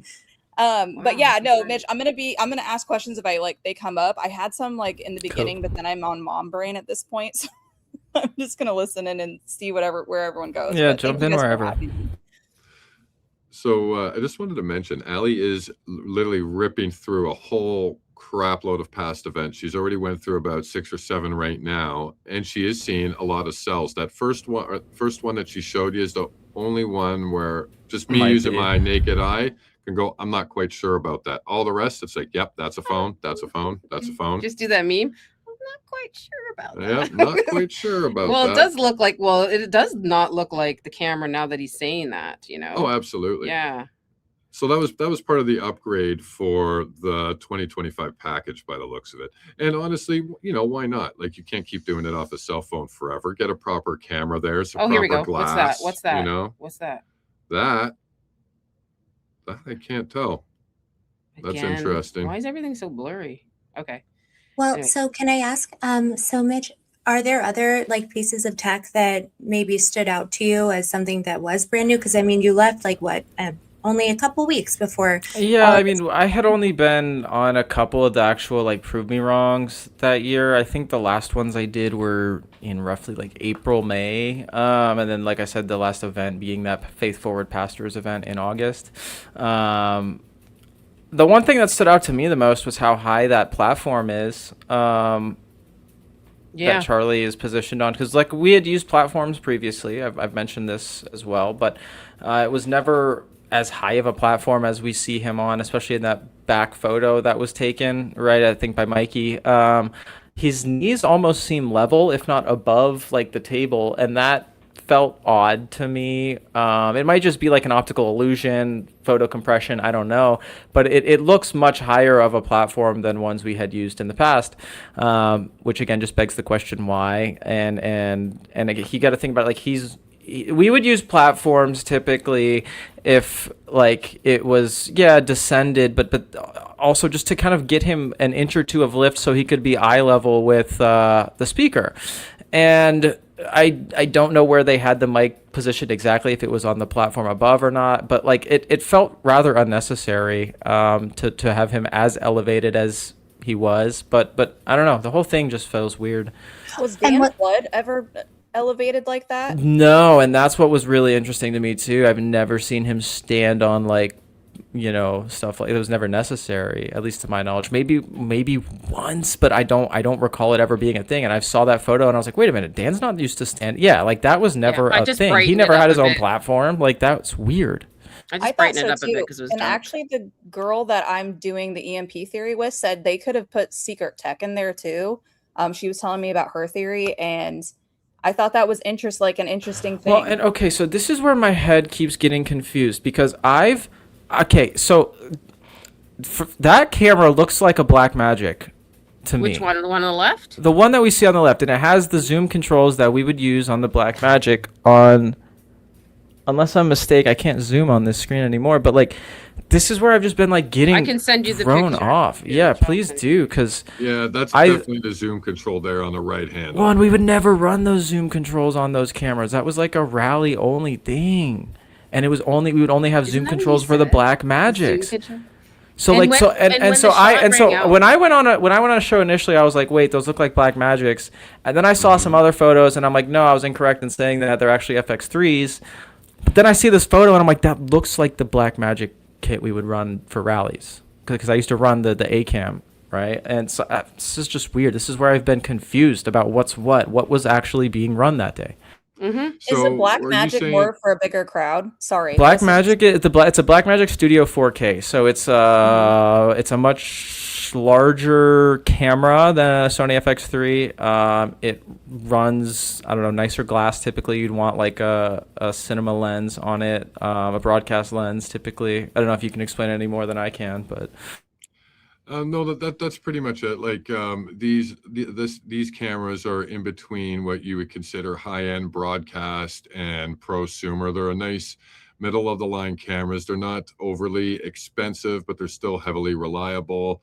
Most of these cameras are mirrorless cameras, so they're a good pick for companies like this that want something light. Just sent it to you. That they can literally run and gun with on the fly. If a camera gets destroyed, it's not a huge deal. It's not like that camera costs $250,000. It's going to run you like 20 instead. So it makes a lot of sense for them to use this kind of setup.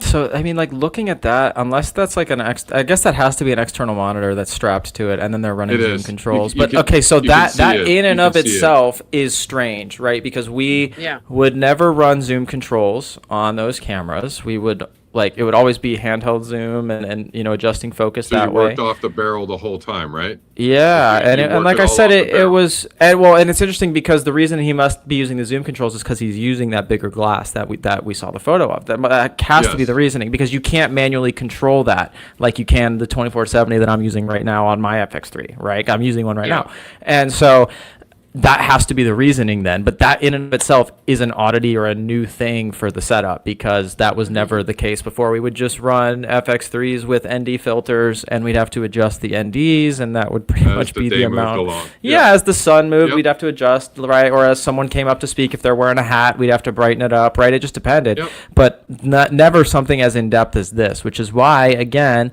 I've been harping like, hey, even Jordan was texting me the week of, right? If people want to see it, show my footage. Like, yeah, I think we all would love to see it. Where is that footage? We haven't seen it, right? And so Candace brought it up the other day where it's like, yeah, Terrell goes and grabs that one camera, but he leaves out the one that's facing Charlie directly. And it's like, we haven't seen that footage. That's the camera that I've been wanting to see, as the guy who used to run that camera himself for, you know, over 30 college debates in front of Charlie. That would show us what is happening. And can I ask you a question about, you know, Yeah. I don't know. Just because I've looked at all the Prove Me Wrong events, they've always put like a mat underneath, some kind of protection. Whether it just be throw down something that's underneath the grass area. Is that true? Like, did you set up that stuff, or We never. No, there were a lot of times I was just running cables on grass and stuff On grass? underneath the tables. Yeah, for sure. That Platform, makes like I sense. said, there was a platform occasionally that Charlie would use, but many times, like especially early on, it would just be like chair in the grass, and we just run it. Did he normally put his feet on water bottles? Was that just to elevate his legs because of his Yeah, back or something? that's probably just something that was captured in the moment and people are hyper fixating on. I don't know specifically either. I do know that like people have been like, oh, what is Angel putting in his water? Like people were putting in, he would have to drink electrolytes all the time, like, and was doing that frequently. So that he had a specific brand of electrolytes that he would drink at every stop. And so that was normal. And, you know, people knew to do his water with the electrolytes beforehand. Like that was just something that needed to get done. So that's very par for the course. That's very normal. It's not out of the norm. I think he was having his favorite Starbucks tea or whatever. Yeah, he would have both which typically. only would have honey in it or something. So that's why people were asking that, like, what was he putting in it? Ali have honey in it. That's funny, Ali. Yeah, there was also electrolyte drinks that he would do from time to time. Stop and he would it. also have to be While like, we're- you know, doing. While you're talking about electrolytes, is that the same thing that all the security guys have in their water bottles, the yellow liquid? Yeah, I believe so. I'm not 100% certain though.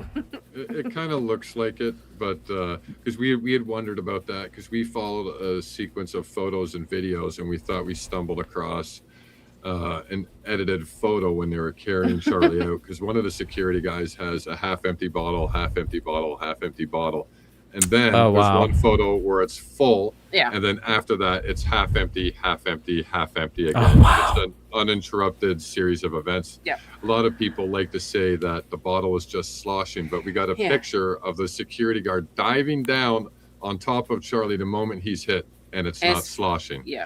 So we just Wow. thought that was weird, and we thought we identified an edited photo.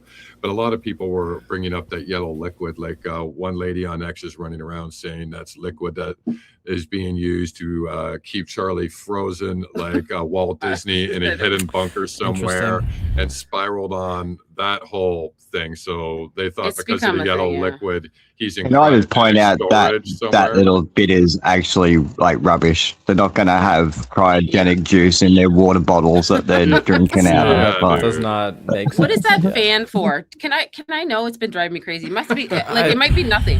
Why I is think it it's pointed that probably damn button? nothing. Oh my I think it's goodness. probably nothing. Yeah. And it was spinning like so slow like this. So I'm like, what is it for? Anyways, I thought that was weird. They had one on top of the table and then one right there on the corner of Charlie's table. So Yeah. moving on. That's So with insane. the camera facing at Charlie, like if there was a supposed bullet, we should have been able to like with that footage, we would have been able to see it.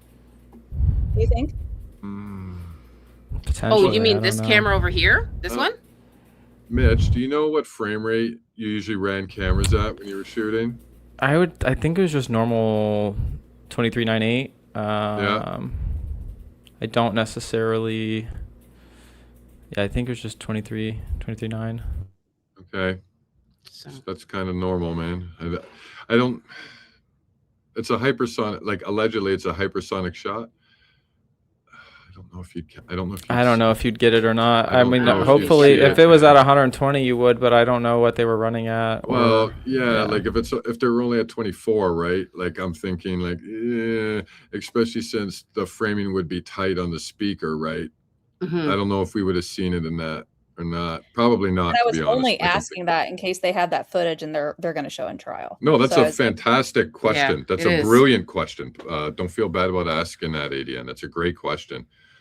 yeah. So I'm like, well, if they have something, maybe that's what's up their sleeve is this whatever Maybe. this footage is that we can't. Yo, hang on. I just got a text. We might need to, Allie, I'm going to send you a video. I want you to preview it, but we might have some breaking news we need to cover here in a second about Are you Mr. gonna send Blake it to me? Sneff. Yeah, I'm going to send it to you, but it appears Mr. it appears that girl, Sarah Rogers, you know, the Data Republicans girl, may have been Yeah.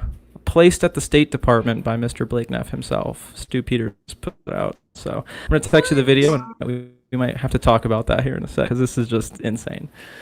Well, remember Blake Neff, didn't he comment under her and like, that's my friend or something weird? I think so, yeah. I think that's what And Blake so, had said on Twitter. I thought I seen that. yeah, let me see. I'll see if I can text this to you, or I'm too I guess I'll chronically DM it to online. you. Aren't we all? There we We're all go. just trying to You're find like, I'm justice for pretty sure Charlie I here. saw. He was like, "That's my friend you're talking about." I'm sending it through right now. Give my Wi-Fi a sec. Hope it doesn't crash my stream. Yeah, and what's on the screen right now is an old prove me wrong setup. Yeah. Yeah, and this is probably something that Mitch was extremely Yeah, so like familiar there's with. the monitor that I was talking about there, Yeah. right there in the middle. That's what I would always Yep. be looking at. They seem to have positioned the cameras a little bit more in front of Charlie at this point. I wasn't, I guess I did think I did like 4 or 5 out of the probably 30 or 40 prove me wrongs they did that spring. So I wasn't on as many as I was in the 2024 cycle, but yeah. And then this is the UVU one. So I kind of got this. A lot of the Yeah, a lot of guys- it was upgraded for sure. And again, like Philip had even told me before they went on tour, him and I just kind of met up, grabbed some food, grabbed a drink, and mentioned that they were going to be streaming the Prove Me Wrongs. And I thought that was awesome. I was like, heck yeah, dude, like that's sick. Now my question is like, who were they streaming to, and Who were they streaming that day, right? Who maybe it was, maybe it wasn't. We don't know for sure.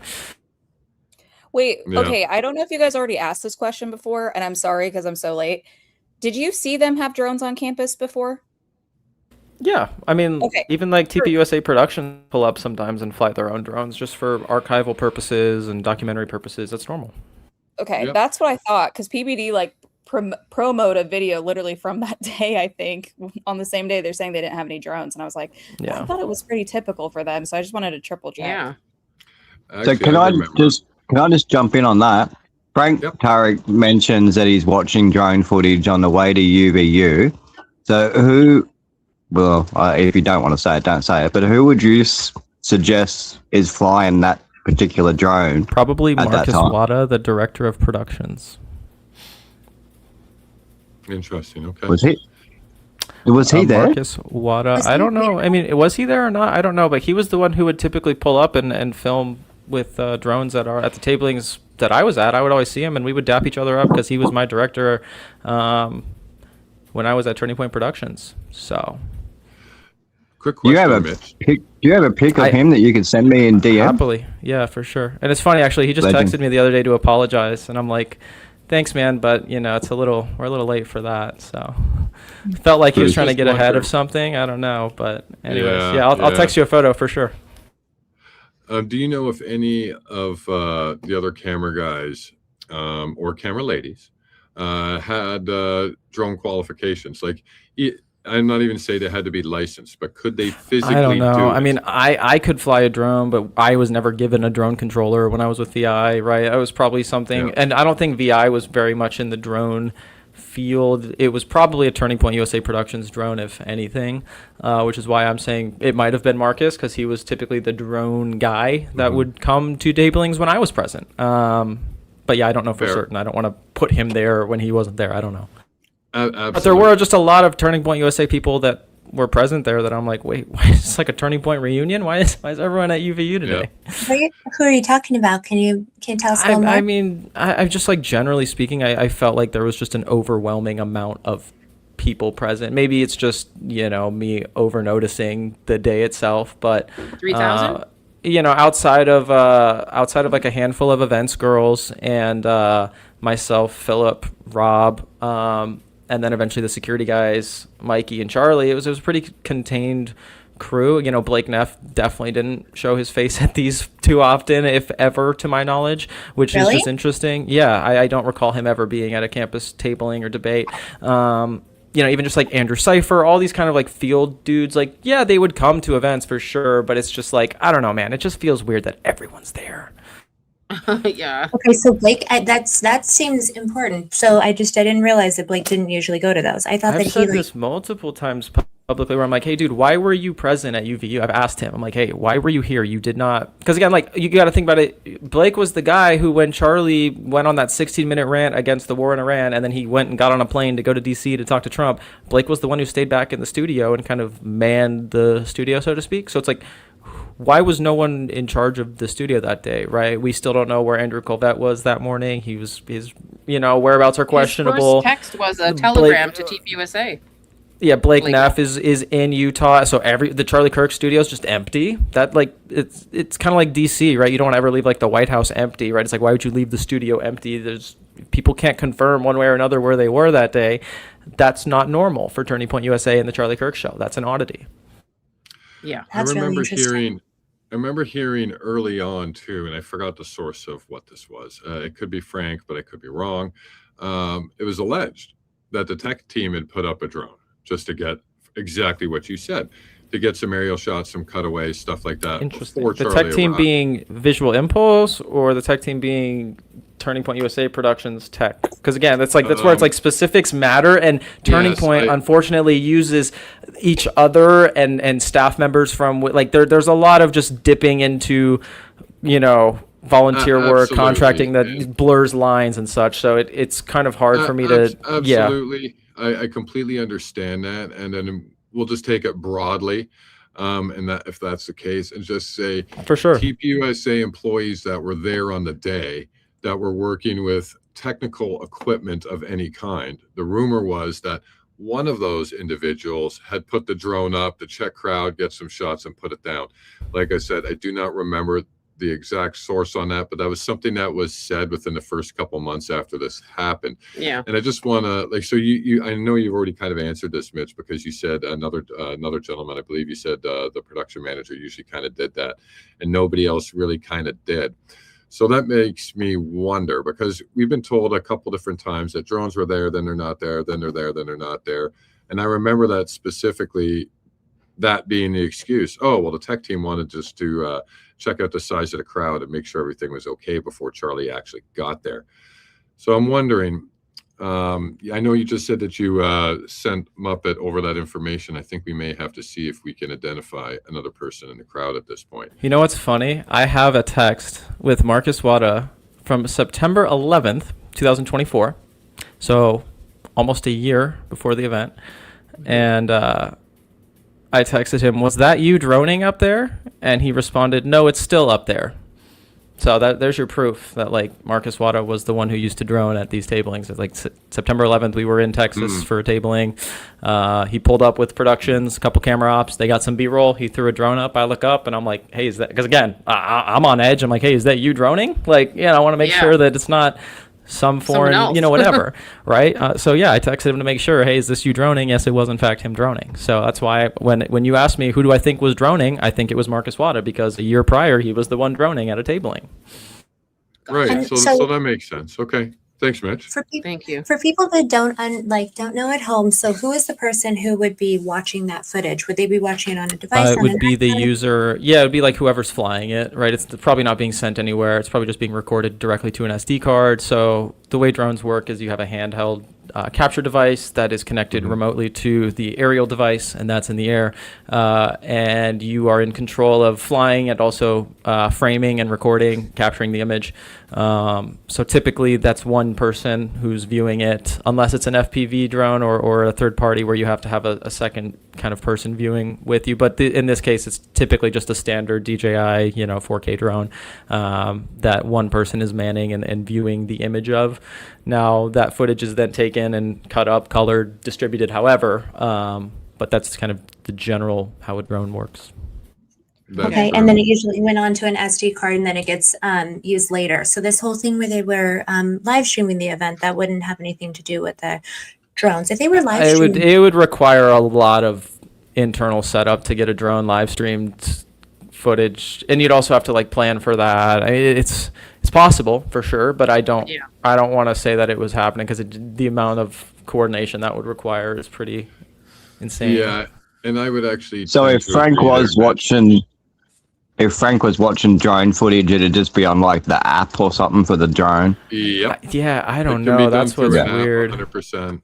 Yeah. So we have drones, and I could be flying a drone with my controller, and Ali could be looking at the app and seeing my picture. So that's something that's very easy. If Frank even just signed into Charlie's app, and the drone was up, then Frank could have been viewing it that way, right? Yeah. And I agree, it would take a lot of setup to actually do that live. That's why you don't see a lot of that for a lot of smaller events. That's why if you see like a drone transmitting live, you'll see it at like the Super Bowl. You know what I mean? Or something like that. Yeah, and even in like YouTube stuff, right? Like in my industry, the music side of things, people do like pre-recorded sets, like live stream DJ sets, and in a lot of cases they have drone footage, right? But typically it's pre-recorded footage that's then cut in after the fact, and you can't really tell because it's just a movie making secret, right? And that's just how they get away with it. You don't have to be live streaming to make it feel like it's being live streamed, right? Who took Absolutely, it's the magic of editing. Yeah. I know, like, Frank Turek has corrected himself and said, I correct myself. I said there was drones we were looking at drones coming in. And then he said, no, it was somebody on the Hall of Flags going like this, taking a selfie. With a selfie stick. And does this look like a selfie to you?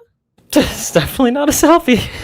No, but that's what he said, dude. Like, I think this is the picture he was referencing. He said, we were looking at drone footage on Charlie's phone.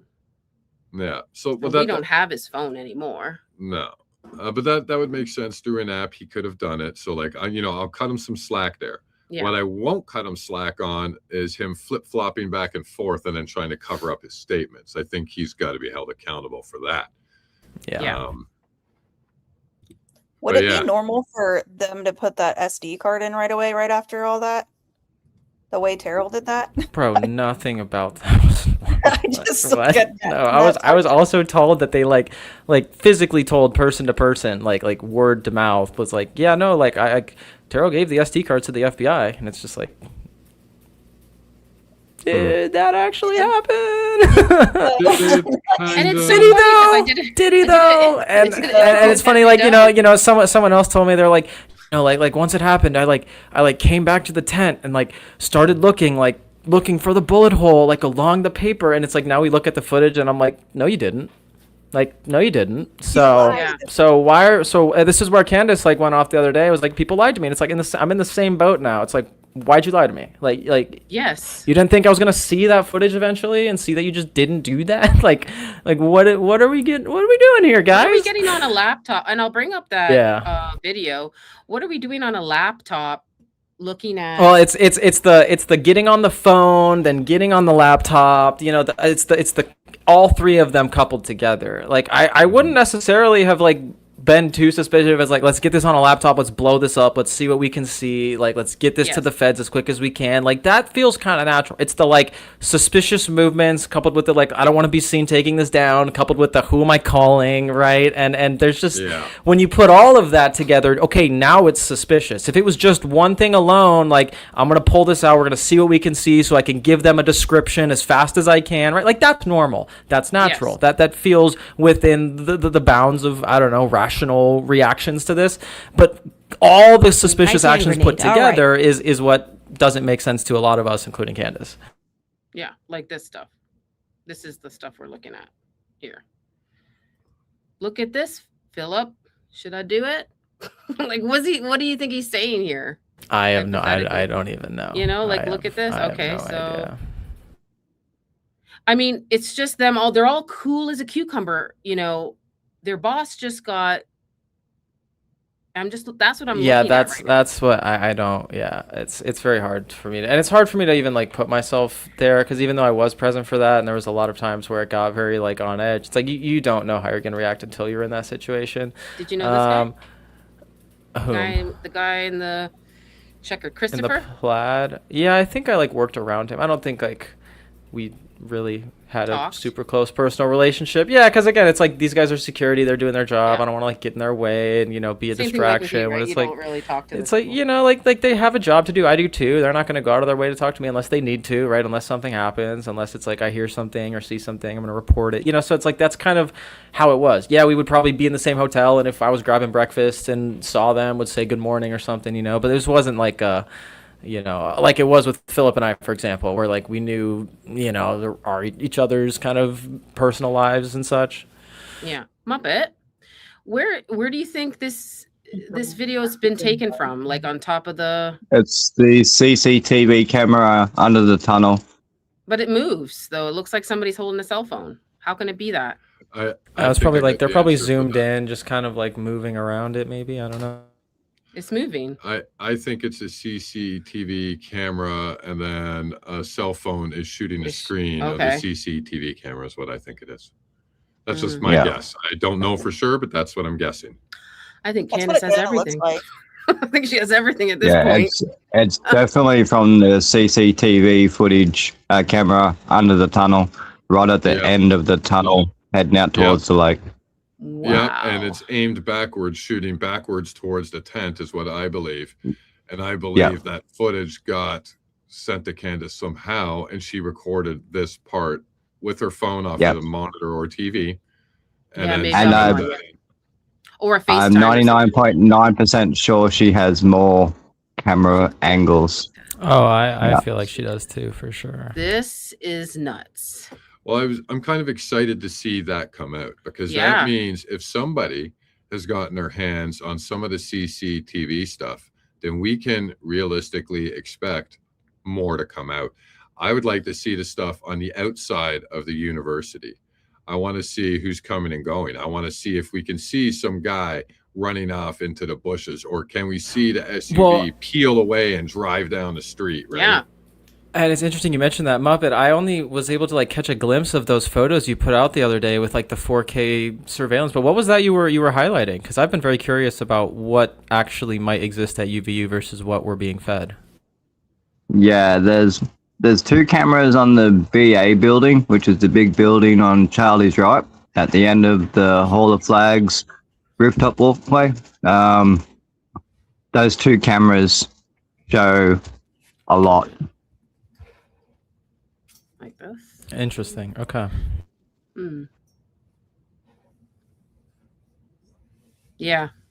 So I don't know if you saw this. He has no arm here.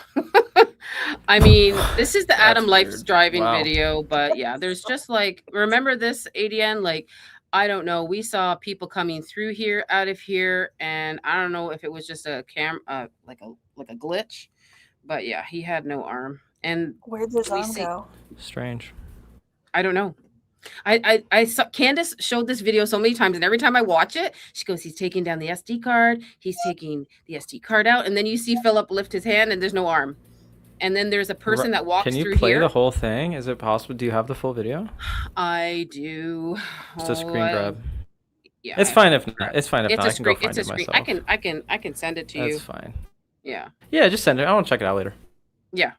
It's just something that I did on a live stream with like a whole bunch of people, and they're like, what the heck? And then people going through the tunnel, they would disappear. They would just disappear. It was weird, and it was always at this point right here where they would disappear. So we thought that like what's going on here? We didn't understand it, but yeah, it was just some weird oddity. I don't know. So I wanted to ask him about this very badly. because me, Oh, Wisha, whoa. and yes, Lindsay Lou, we found this. Wish is probably in the chat too. I found the clearest picture, but Lindsay Lou's like, "Do you see something on Is that that a speaker?" receiver? Yeah. That was never that. No, that's weird. What? Thank you. That, Did why that is that ever there? go on a speaker? Did that ever go on? No, Thank you. no. Thank We you. would Okay. only ever run XLR cables out or in from the mics to then be pushed out, right? Like that's weird. What? Yeah. So where's the We would other have one? we would have the be- we would That's a have Sennheiser. wireless. Yeah, that's a Sennheiser, which doesn't make sense if you're running DJIs. Like that doesn't. The only Could that be sending the signal to the thump and go up near the volunteers tent? No, No. I don't think Charlie so. be wearing the Maybe. other part? Wait, actually, Muppet, maybe. Did they have a speaker up at the other tent? Yes. Yeah, they're saying that, but it had a different brand, right? Different brand up there. I don't. Yeah, I I'm don't pretty. know. It was a. But we don't Was it have a a clear thump and go? shot of it. I mean, don't have a the clear shot Thump of and Go were the speakers we were using previously. I don't know if those are the same Yeah, they're ones like they a have green, there. green Yeah, they're edging to it. green. Yeah, that's the ones Yeah. we would Thump and use Go, for the Thump and Go, most of the tour stops. But that's a receiver. I don't know what that's for. That's really strange. Yeah. Baron said that was strange too. He shouted us out. The for one that. thing I have that I'm thinking maybe is like if TPUSA Productions was running, documentary footage and they wanted to tap into the audio and have it be in sync, then maybe they're running an XLR out into the receiver and pulling the feed audio, and that might just be TPUSA, but then that looks like a VI guy who's adjusting it. I don't know. I don't know. That's where we need these I people to think- no, I talk, think right? he's That's why it's like, adjusting why the am I speaker. the one here trying to figure this stuff out when it's like you guys were there that day no, and you no. have far more answers than I do? I'm not. I think he was I just don't know. adjusting the speaker. Well, he wasn't touching the stuff that on the side. I think Okay. he was just Yeah, well, adjusting Yeah, I I'd be think that interested was to know his who volume. set that receiver up then. Like what party? The only actually reason placed I that thought there? of that because that speaker is the closest one to the thump and go. That's why I thought it might have been This sending speaker? a signal to Yeah. that. This Yeah. speaker was far away from the Thump and Go. That was by Well, the merch tent. But that's No, it's the not that closest one to the thump and go. Yeah, so the thump and go is the one that's under the table, and I kind of get it. So if you want to go, Oh, you're talking about that. yeah, so if you want to go path of least resistance to avoid crowd, it's right there because then the cable would go. So are you talking about the wedge, babe? Yes, that's Okay. that's the. I No, thought he I'm was talking talking about the about- one. No, he's Yeah, I'm talking about the one near We're the talking about volunteers two tent. different speakers here. That's what's confusing. So the thump and go is the one that's the wedge that's under the table. The other one is the one that's up by the merch tent. We're talking about two different speakers here. Yeah. So I thought that was a thump and go brand as well. it might be. It might that other one up at the other merch tent might be. I haven't been Here, able that's to the confirm one that was underneath. So, Meech, this, That's cabled. You can see it right there. this, what do you call a wedge monitor? Yeah, that would be the That was wedge. under here. That was under here. That's the thump go. So that would make sense that if, say, for what Mitch was just saying, to try to feed that to the thump go, then it would make sense to run the cable through the tech area because it's going to be less trampled underneath the table into the speaker. And it looks like the cable is actually coming from that direction. So to me, that would make sense. Now, if we want to talk about the other speaker, which is alleged to be a thump go as well, up by the merch tent, it does look like it has some kind of box sitting on top, but we can't see exactly what it is. So the antenna does not look the same No. as a Sennheiser antenna. It's not a Sennheiser. So, well, we can't tell. That's the issue. We can't tell exactly what it is. Like it looks like But there's they something wouldn't be there. running a cable up to that one, would they? That'd have to be because it's going through the fountain and stuff. So it would have to be some sort of Wi-Fi, wouldn't it? Or Yeah, wireless because all transmitter. these are wireless, right? All these speakers are wireless. Yeah. See, I'm also psycho and I work a lot of big gigs. So like for something like this, if that was really, really important, like, I don't know, I would run fiber there, but that's just me, right? I would put a box under the table and I would throw something up by the merch tent and then run like a 1,000 foot fiber all the way around or a 500 foot fiber and make sure that the signal is clean perfectly. However, we've seen that Turning Point does like to cut corners with their tech Well, gear. we would run fibers at like rally stuff. That's not like Absolutely. This was very like Absolutely.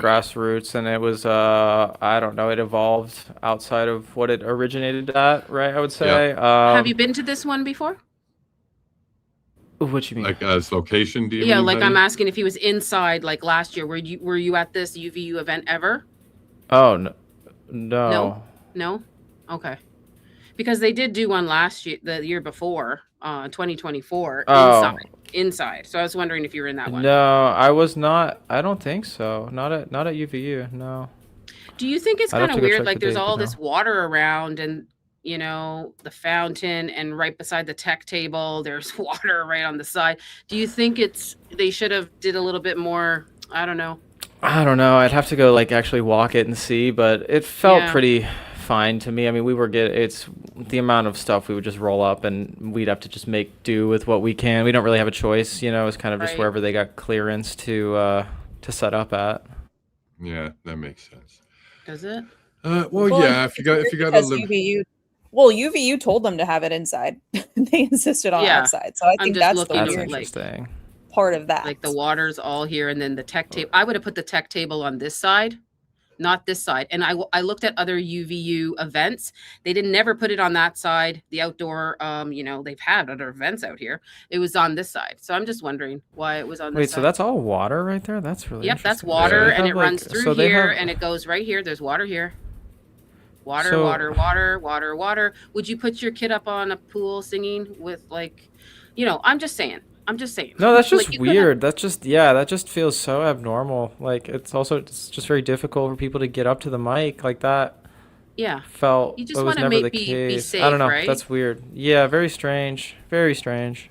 I thought maybe they actually used that because then a lot of people couldn't rush the tent and they had more of a crowd control doing it in this way, being able to filter people up to the mic. Maybe that's Yeah, why. maybe. Like, And there's more water over here, a big fountain over here. Yeah, Comes really rushing interesting. through, and then the water runs through here, and the tech table's right here, like right here.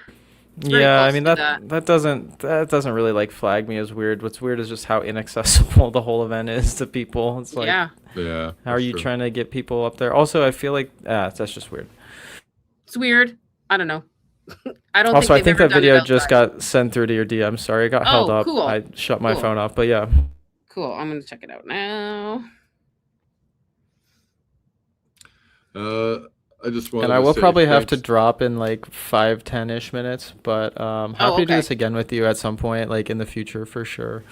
This has Yeah, I been a don't lot of think I fun. really And if had there are any- any like $1 million questions we didn't get to, we can knock them out.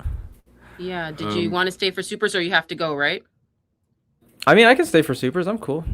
Okay. Do we want to run supers now while Mitch is here in case some of the questions are for him? And then Yeah. Maybe we do that. does it make sense Sure. if we do that now? That works for Yeah, I me. had all Yeah. these rest of these pictures here, but we don't have to really go. I'll go through these with the We- rest of. There was something here in the grass too, like wires were going in this circle grass. I didn't know what it was, but I thought he would like explain it to me. Like I'm those 5 are- because I don't understand. That's probably just like an audio cable or something. It's so hard with like these there's an endless amount of what they could be, so to speak. Yeah. We're just trying to it's eliminate tough. stuff, right? Yeah. Like Okay. even, No, I even get if that. we can't prove that it was responsible for anything, it's just as useful to go, that Yeah. was absolutely nothing, and we don't have to worry about it. Like at this point, I'd rather do that instead of being like, well, what's this? What's that? Well, let's focus on what we know is absolutely nothing. Yeah. Let's start chopping that stuff out of the way and eliminating some of these freaking options that are driving us crazy, right? I just have a Yeah, question. no, and Yeah. go ahead. Well, no, you're fine. I just think that like that's why I'm happy to do what I can and why I've been doing as much as I can, because it's like I wasn't there, B, I'm generally familiar with it, but also like there are people who were present who know way more than I do, and that's where it's like I just would love to hear from them at this point and you know, find out what they know that they're not telling us right now, because I feel like there's just a lot there that we don't know still. Yeah. Did you find anything weird with Erica, like before and now? Just her personality at all? I mean, it's just everything. Like from the start, it felt like I said early on when we got into that audio call, that it didn't seem like the type of person that Charlie would necessarily want to be with. A lot of her, I don't know, Christianity felt very forced and like an act at times, right? Mhm. And for someone like Charlie, who, you know, got into politics from 17 on and was basically this figurehead from that age, I don't think he had a lot of exposure to women, quite frankly. I don't think he dated around very often. And so, you know, for people to be like, oh, are you calling Charlie an idiot? Are you saying he was dumb? Like, no, that's not what I'm saying. He was a brilliant man. He was very intelligent. Some of the most brilliant men throughout history, in fact, have been the ones who have been honeypotted and subverted because they're too focused on their mission to have the sort of street smarts and the skills that you and I do just by navigating the everyday world, right? I don't think he dated around very much. I don't think, you know, this was the common thing for him. So when a beautiful, allegedly Christian woman like Erica walked into his life and everyone in his corner is like, hey, you have to date this woman. You have to marry this woman. She'll be perfect for you. I don't think he really, you know, had too many people telling him not to. And that's where it's like discernment is key for all of us. Yeah, and if you are not socially experienced and you are overworked and in a bubble, you're not going to be able to tell the difference. Exactly. Like we've So it's not that he was like an idiot or stupid. It's just like he was surrounded by people he thought he could trust, and he didn't have dating experience like the average Joe does. So of course it was natural. Look at any great figure throughout history. That's how it happens typically. It's biblical, arguably even. Yeah. I also grew up in the area, not right by Charlie, but in the Midwest and in the same state. It's a very high trust society at the time we grew up in as well. You wouldn't even imagine someone would do that to you. Like, that's where I looked at it when I was thinking about Charlie. I felt really bad because I'm like, I know what kind of people he was with and probably grew up with. I had people that even looked kind of like Charlie that went to my school. Like, we all have a similar look in the Midwest too. Like, I mean, not so much now because of some of the immigration, but when we grew up, yes. Like, and it's a very close-knit type of people. So for him to make friends and he just wouldn't imagine people do that until you kind of move. Like, I moved to the South and I realized, oh, people here aren't like they are in the Midwest. It was actually a culture shock, which is really funny because people always think the South's the nicest, but Midwest people are like super, like, I don't know, there's some of the nicest people I've ever met. So I just feel for Charlie in that way. And I could totally see him being naive to someone doing that to him because I would be naive to it. And I'm not him, but like I grew up in a similar lifestyle, right? Like I don't know. I just saw like somebody I grew up with, basically. Well, it's one of those things also to where it's like we shouldn't have to operate in this way. We shouldn't have to be skeptical of people who claim to love us and all these other things, right? That one day they may potentially betray us or, you know, hold information against us or, you know, potentially conspire to kill us. But like, this is what happens in the world. Unfortunately, like, this world is not, unfortunately, it's an evil world that we live in, and we can't control those things. But it raises a larger point of like, it's sad that this is kind of what we have to do now. We have to question everything and people's intentions and do our due diligence on people. But we shouldn't have to live that way, right? And you know, like you said, ADN, like the high trust society is what God intends for us. It's rather tragic that this is the situation we find ourselves in now, to where it's like, is this person I'm talking to a Fed recording everything I'm saying, or are they not? Can I trust them, right? I feel like we all go through that every day now at different levels because of everything that we've learned in spite of this situation. But that's not the ideal that God has for us. And that's, I think, the larger tragedy at play. And America wasn't always this way. Like, we can look at that through time. And you can even remember, like, you know, a lot of people growing up are like, I didn't ever assume the worst. I always assumed the best of the people. Even the guy that I put out the audio of the other day was like, I don't know who this person is. This isn't the same Erica that I knew, right? Like, she seems even different to people who've known her from day one. So yeah, this is different on every level. That's crazy. Wow. And I have that video up. Let's play that and then go through. Oh yeah, for sure. Because this is just crazy. I just wanted to get to this. Like, break this is something insane. right now. Give me 1 second. 1 second. Oh, you're good. 1 second. 1 second. Yeah, you got to remove some. I don't think it's been reported yet. All right, you want to line this up for us? I got this text halfway through the stream, and it's just, this is more proof that these people who have inherited Charlie's platform have more than likely been working with the government for years. Wow. So just in case some people don't know who this is, obviously we got Stu Peters here, and this is Sam Parker. He's an ex personality who has been involved in Charlie Kirk assassination since day one, and he's a pretty big personality on X. And this is an interview they did recently. Yeah. And yeah, let's get into I think it was this. today. Roll it. Let's roll it. But I want to break something right now that I don't think's been reported yet, that I've just discovered this morning. And that is Sarah Rogers, this Deputy Undersecretary of State who got into this beef with Data Republican in the first place, was placed at the Department of State by Blake Neff. What? Yeah, let me walk you through this. So after Trump was elected in 2024, Charlie Kirk helped with the transition. You know, there's the presidential transition team, right? When a new administration comes in. And so they actually consulted Charlie Kirk. Charlie Kirk had a lot to say. He had a lot of input to give to the Trump administration on personnel decisions. And Blake Neff is the one who gave Sarah Rogers' resume, submitted Sarah Rogers' resume to be considered for a position. And he and Andrew Colvett announced this in October on the Charlie Kirk show this last October. That's insane. In a 10-minute segment they had with her. He was close friends with her. He submitted her resume. She got hired at the Department of State. That's how Sarah Rogers, this chick who's in this beef with Data Republican, got to be working under Marco Rubio at the Department of State. Blake Neff of TPUSA. What a good guy, that Blake Neff. Just getting people government jobs, man. You know, we got to give it up for Blake Neff, that bald-headed guy, that bald-headed buster. Not only does he rent challengers, he gets people jobs. Like, this guy is a true American, isn't he, ladies and gentlemen? And he fulfills people's humiliation wishes, like Andrew Wilson. You know, he sets the stage for that to happen. Andrew got to live out his deepest, darkest fantasies that day. Wow. Can I just point out that I have that text exchange from Phil Lyman, who mentions Tyler Boyer threatened him back in December, and it mentions in that text message about Blake Neff and Sarah Rogers as well. We're both in that conversation. So that I've been hunting. Weight to that.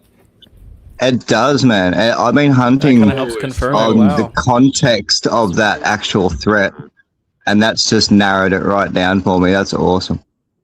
Yeah. Holy smokes! I'll bring up Shout out Stu. the picture. I'll Yeah, bring up shout the out picture. to There Stu you and go. Sam Parker. And Allie just grabbed this quickly. That was on the same. Oh, that's the girl who I retweeted and said she was like, yeah, no, that chick is totally a Fed, dude. Look at her eyes. She has the Fed look. Like, come on. Like, what? Welcome, Furman Files. Oh, Fur, what up? It's a party tonight here. It's a party. Yeah. So this is it, guys. Wow. Oh, that was a good catch by Sam Can you hear Parker. me? Yes, I can hear you. Too loud? A little loud. A little bit loud. Say something. Give us a mic check there, Give us a Furman. mic check, Furman. Can you say something? Can you hear us? Check. Can you hear us? Can you hear us? Check. Okay. 1 2 1 2. It's Yeah. giving All right. Volume's a bit loud. Just tweak it down. Wow. That's Okay, crazy. so Mitch, you got sent that while we were doing the stream tonight? Yeah, I got texted that. I was like, you want me to break it on the I'm like, I'm live. Do you want me to break this? He's like, yep. I was like, all right, let's do it. Let's run it. Oh, you know that's how. There you go, Stu. Great job, brother. Great job, Stu. Stu was like the first person to have me on, like I mentioned earlier. So I just gotta give him his flowers where they're due, because he's out here doing the real work. Well, Yeah. Baron had me on first, so Yeah. shout out to Baron. We gotta give Baron a shout out. Yeah, let's give him a cheer, Baron. Honestly, everybody deserves a round of applause for the work Yeah. they've been doing. This Hey, is, like none of Daisy's in the us chat. would be here like without the other. I think it's like we all kind of help uplift each other and support each other, and we all we need each Daisy's other. in your comments, Ali. Daisy Pardon? left you a super chat. Daisy left you a super chat in your comments. She's in here. Hey, let's run through some supers. Yeah. Daisy's here. Oh, Daisy. Hi, Daisy. We I was love glad I Daisy. could clarify If she's still- that you weren't the Daisy they were talking about yesterday on the timeline. That was funny. Daisy. She's amazing. We Oh all my love gosh. Daisy. Daisy. She is such a sharp cookie. I love watching people try to get the best of her on X, and she just drops bombs back in their face that you really can't say anything to. And she's not being rude at all. I like her. Clever. I like her Very humor. clever. She has humor too, right? She Yes. watches Coach Con like I do. Yeah. I mean, he makes me laugh.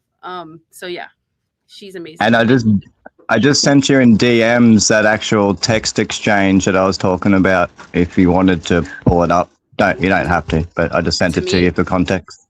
Yes. Oh yeah. The conversation that Muppet was actually just mentioning. Oh, this is juicy. Well, it is. It all fits in. And it all fits in exactly with the video that Mitch got sent, because now it does show that there's a correlation here. Look at this. Look at this community we have here. We're doing the work that the officials should be doing. Yeah. I'm telling you. Well, it's the strength of a decentralized investigation. Mr. Coleman says that quite a bit, and so does Candace. And we're all here fighting for truth. I'm going to bring up this juicy thing right now. What is this? And thank you so much, Daisy, for that. You are amazing. Oh my gosh, there it is. Wow. You are totally right. Muppet, you just confirmed the stew. Wow, dude. Yeah. Let's read See, it out. this is why we break things live. That's awesome. Got to be done. Bed sloppers are in shambles. The truth must be told. Absolutely. So this is from Phil Lyman, right? Yeah. Is this towards you? Did he text this to you? No. This is a text exchange between another X account. I don't want to mention them. Okay. You could probably work it out, but yeah. Okay.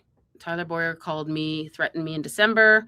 This is just the end of our conversation. Blake Neff reached out to me the same day while I was in DC.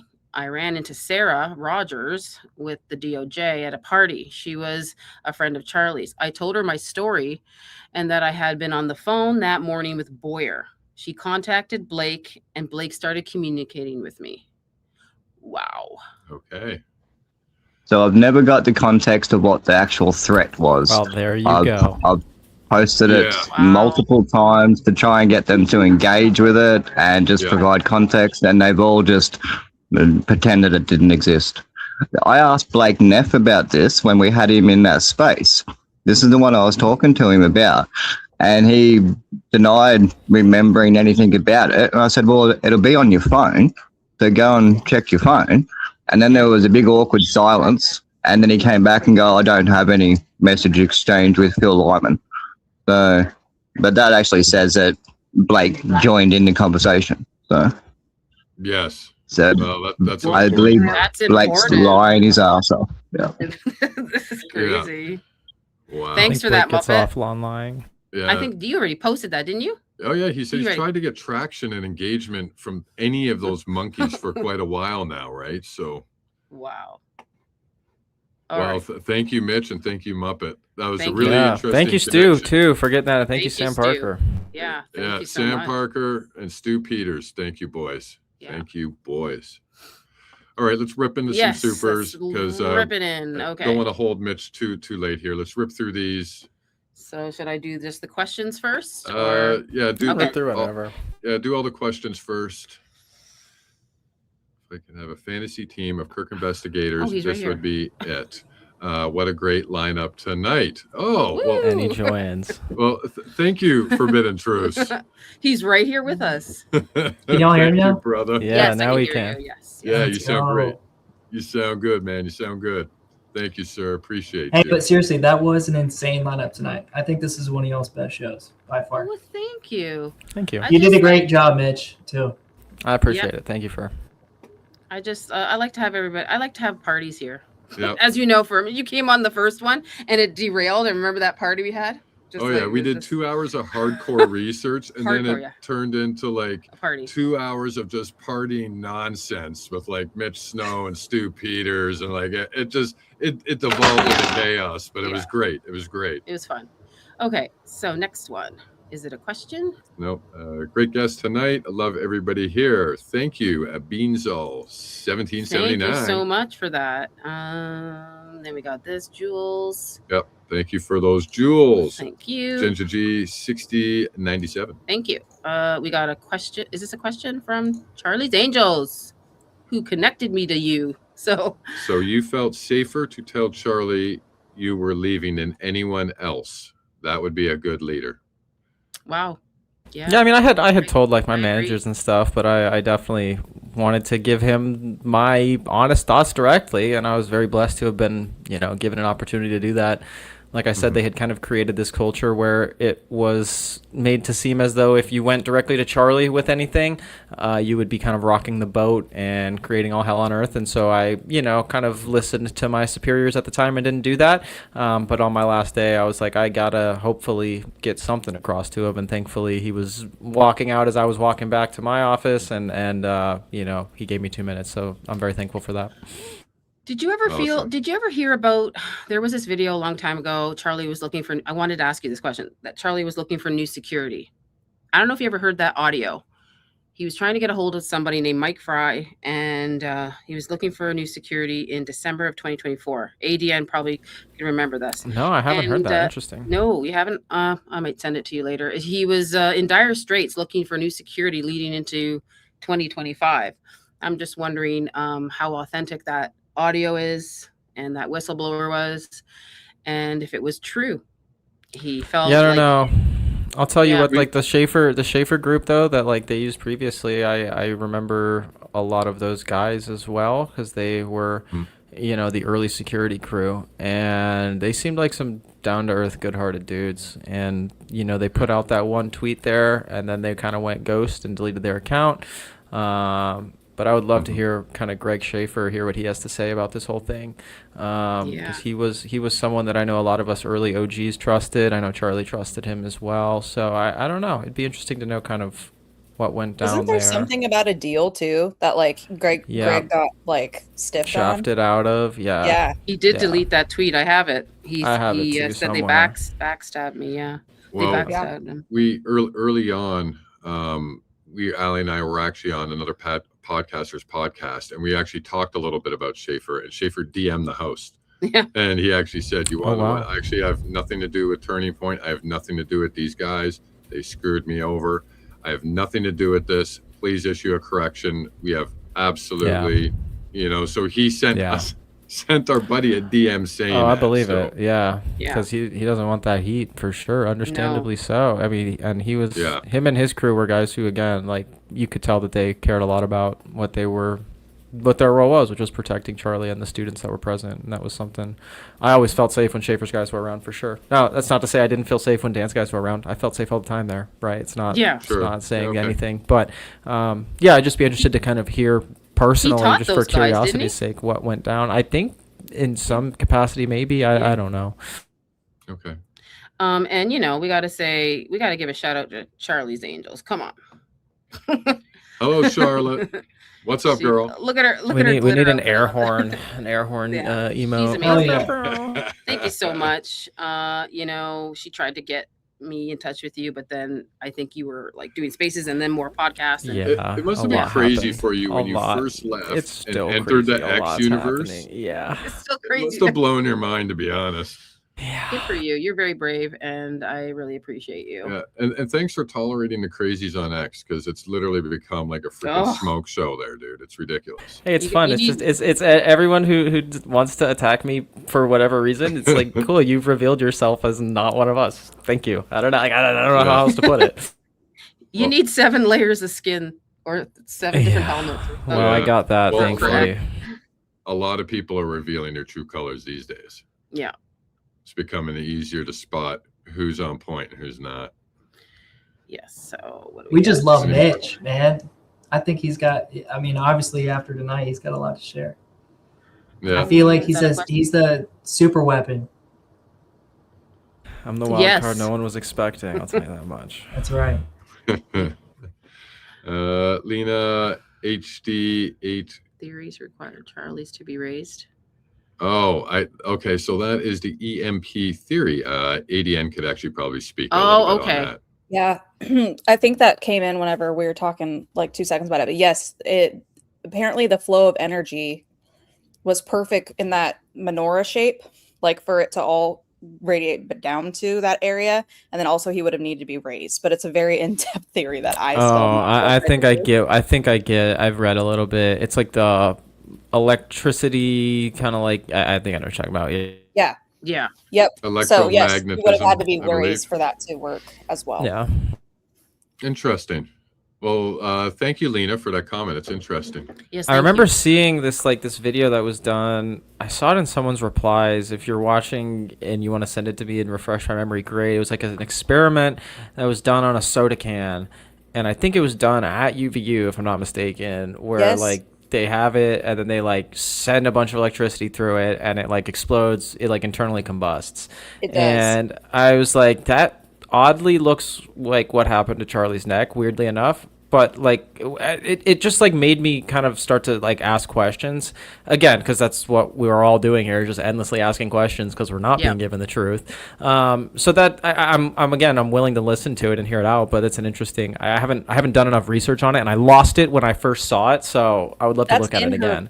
In her video we did, actually, that Okay. exact correlation you just made. We show the can and then we show Charlie's So body. yeah, you know which one I'm talking about. Yeah, I it's 100%, weird, it might have dude. even It's been her weird. post. And Yeah, like the I can noises tell you. are like almost similar too. It's odd.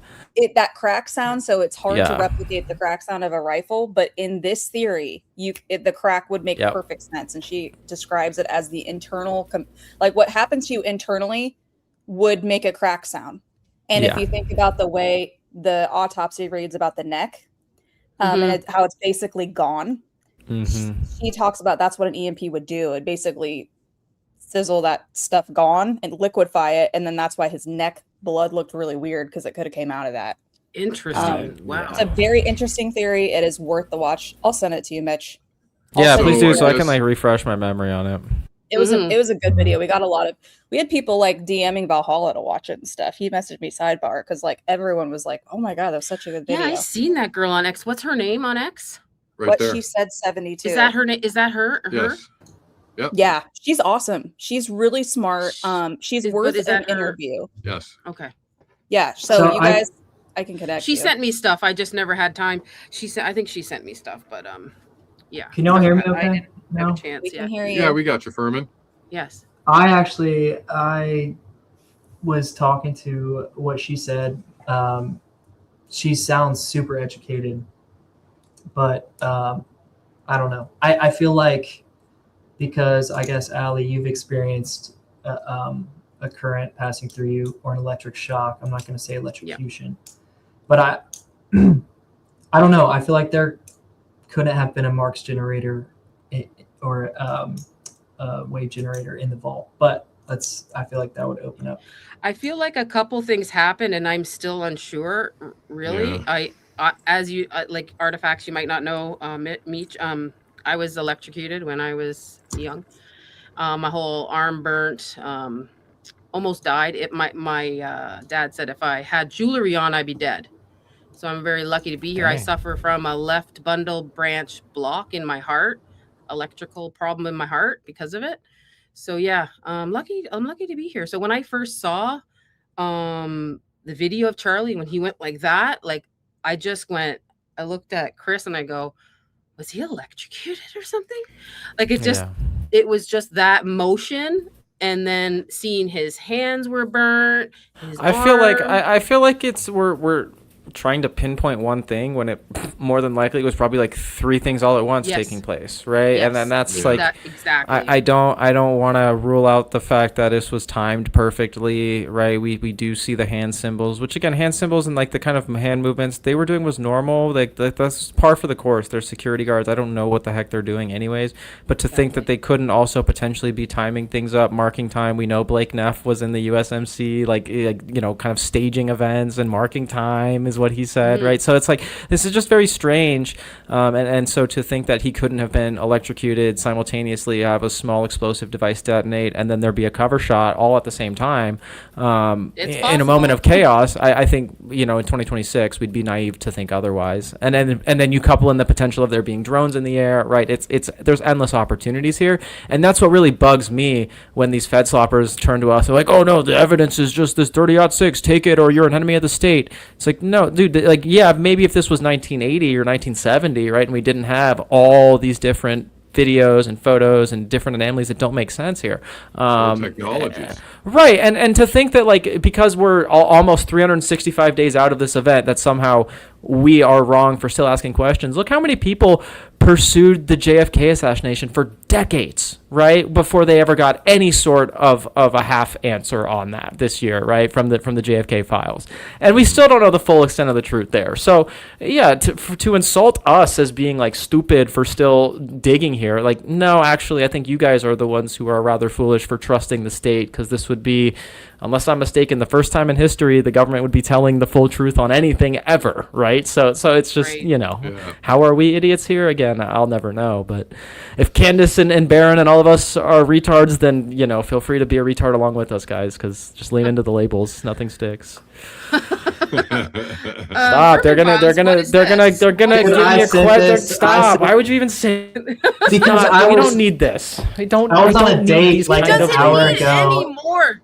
He doesn't need any more stuff. I don't need these types of questions, Furman. People are. This is gonna get clipped, man. Bitch, you and me. I gotta go. And Chris, we're daddy. We're daddy now. We gotta take over. Please there's a Fed slopper clip in this right now, right? Please stop. He's got Ian Wendt is gonna have a heyday with this one, I'm sure. Ian Wendt is just gonna take this and run with it. We need Bays in here. Oh man. If you're not taking the reins, I'm daddy. Oh my goodness. Oh my gosh, guys. I see what you meant by the last time he got in here, it got derailed. I see exactly what you're talking about now. It makes perfect sense. And Chris actually promised me last night in their live, he said that he would shotgun a beer if I donated $20, and I did tonight. So you have to shotgun a beer for all of us, Chris. What is even shotgunning a beer? Is that like chugging it?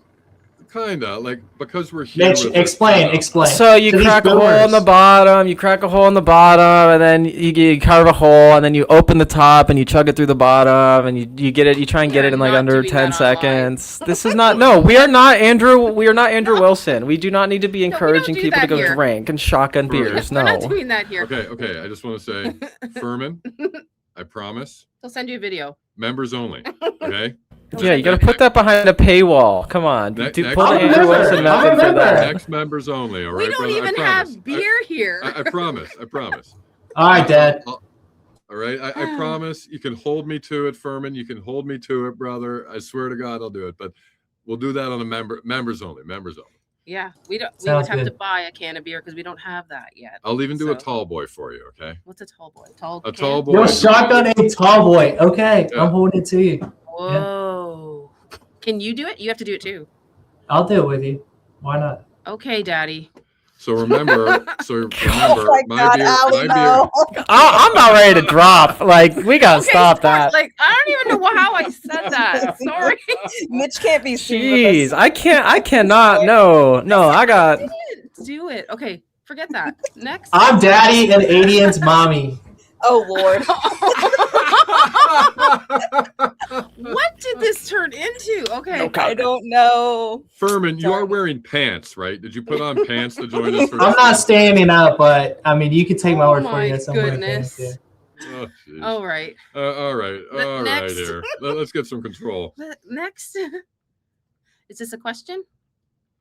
It says she tagged me in a pic where I'm guessing lapel mic is sloppily taped to the guest handheld mic. Is that normal?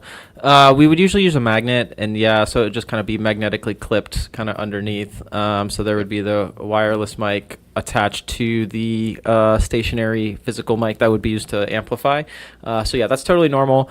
If it was taped on, actually probably better because the magnet wasn't wasn't really strong enough all the time. So Yeah, it would fall off or something. So that's normal, Yeah. right? The tape. Okay, All right, that's fair. that's fair. Talk about the audience SM58. Yeah, the one that the speaker would have been speaking into, who was debating Charlie. And Yeah, like, I think see they that.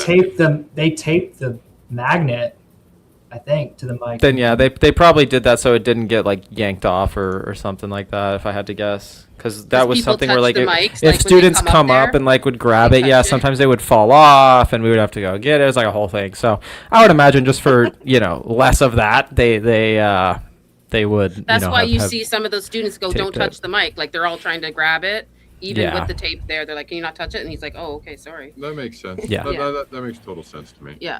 So I don't think it's a big deal. We got Real Muppet Masher. All right, what do we got here? Did Elite TPUSA subscribers have So- early access to exclusive content? Would they have access to the live stream back at? yes. So it wouldn't necessarily be like TPUSA subscribers. It would be subscribers of the Charlie Kirk Show specifically. And I believe that's who Philip told me. Again, I don't want to say with 100% certainty because I don't recall. This was a conversation that took place before 9/10 and before the events of 9/10, so I didn't really bookmark it at the time.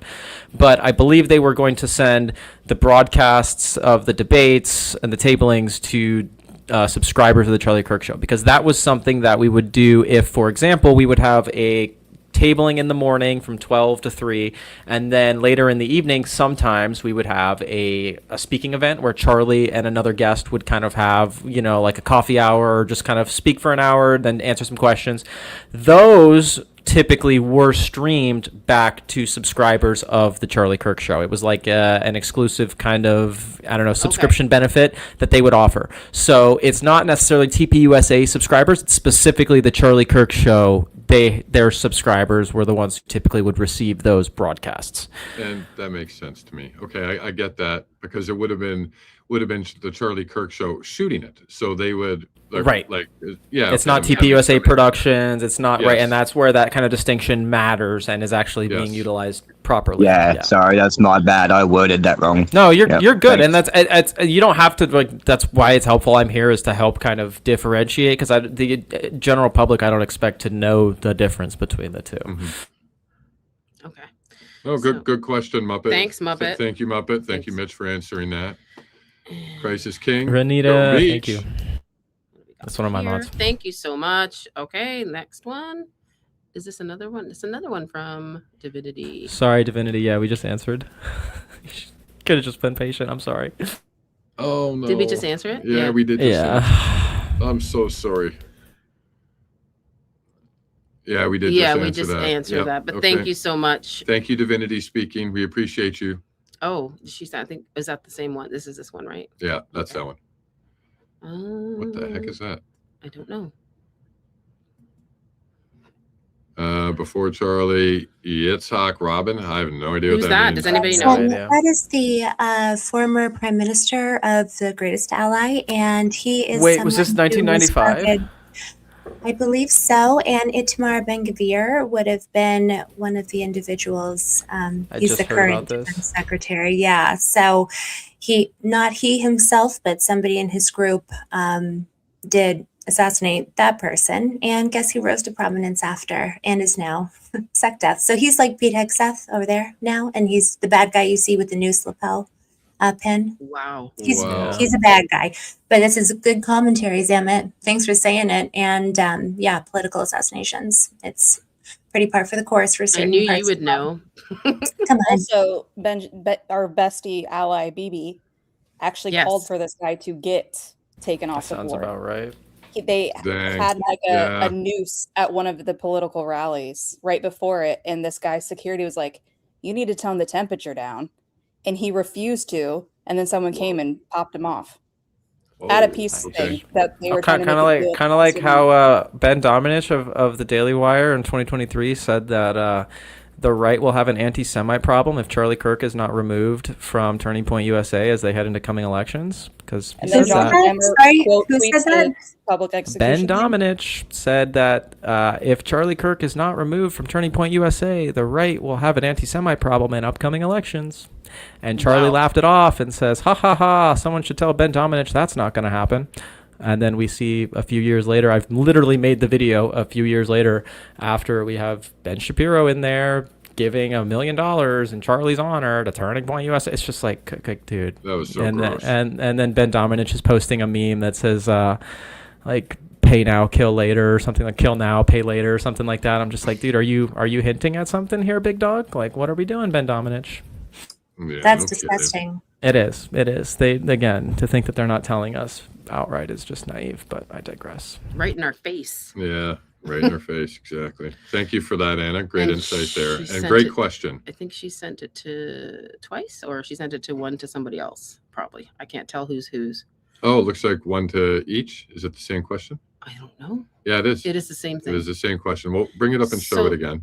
I just took that one, the other one down. Oh, But okay, thank fair. you so much, Zamet, 1969. Thank you very much. That was a very interesting statement. Thank I you. don't know where Furman went. He got disconnected there, it says. He'll be back. He'll be back. It's just Firm's Uh, craziness. Thank you so much. Deanna Arnold, 9169. Oh wow! Thank you for that gracious donation. We appreciate it, Diana. Thank you, or Deanna. Thank you so much for Deanna. watching. And what is this? Is this a question? I don't know. This one? Same Ironically, the real Charlie Kirk show can be heard on Candace Owens, all anti-fat sloppers. Oh man. That's a funny statement. We got. You want to read that one? Oh, Annie becoming a member for 4 months. Thank you, Annie. I love you. I love you so much, Ellie and Chris and everyone else. But not more than I love my groom, Scotty Whale. Scotty's in the house, right? Scotty Power. really is a ladies' man. We always say power when Scotty's here, so he's always in the chat. Thank you so much, Annie. Next one. I don't know if this is a question. Rundoc MD, thanks for the mic today on X. The facts are closing in.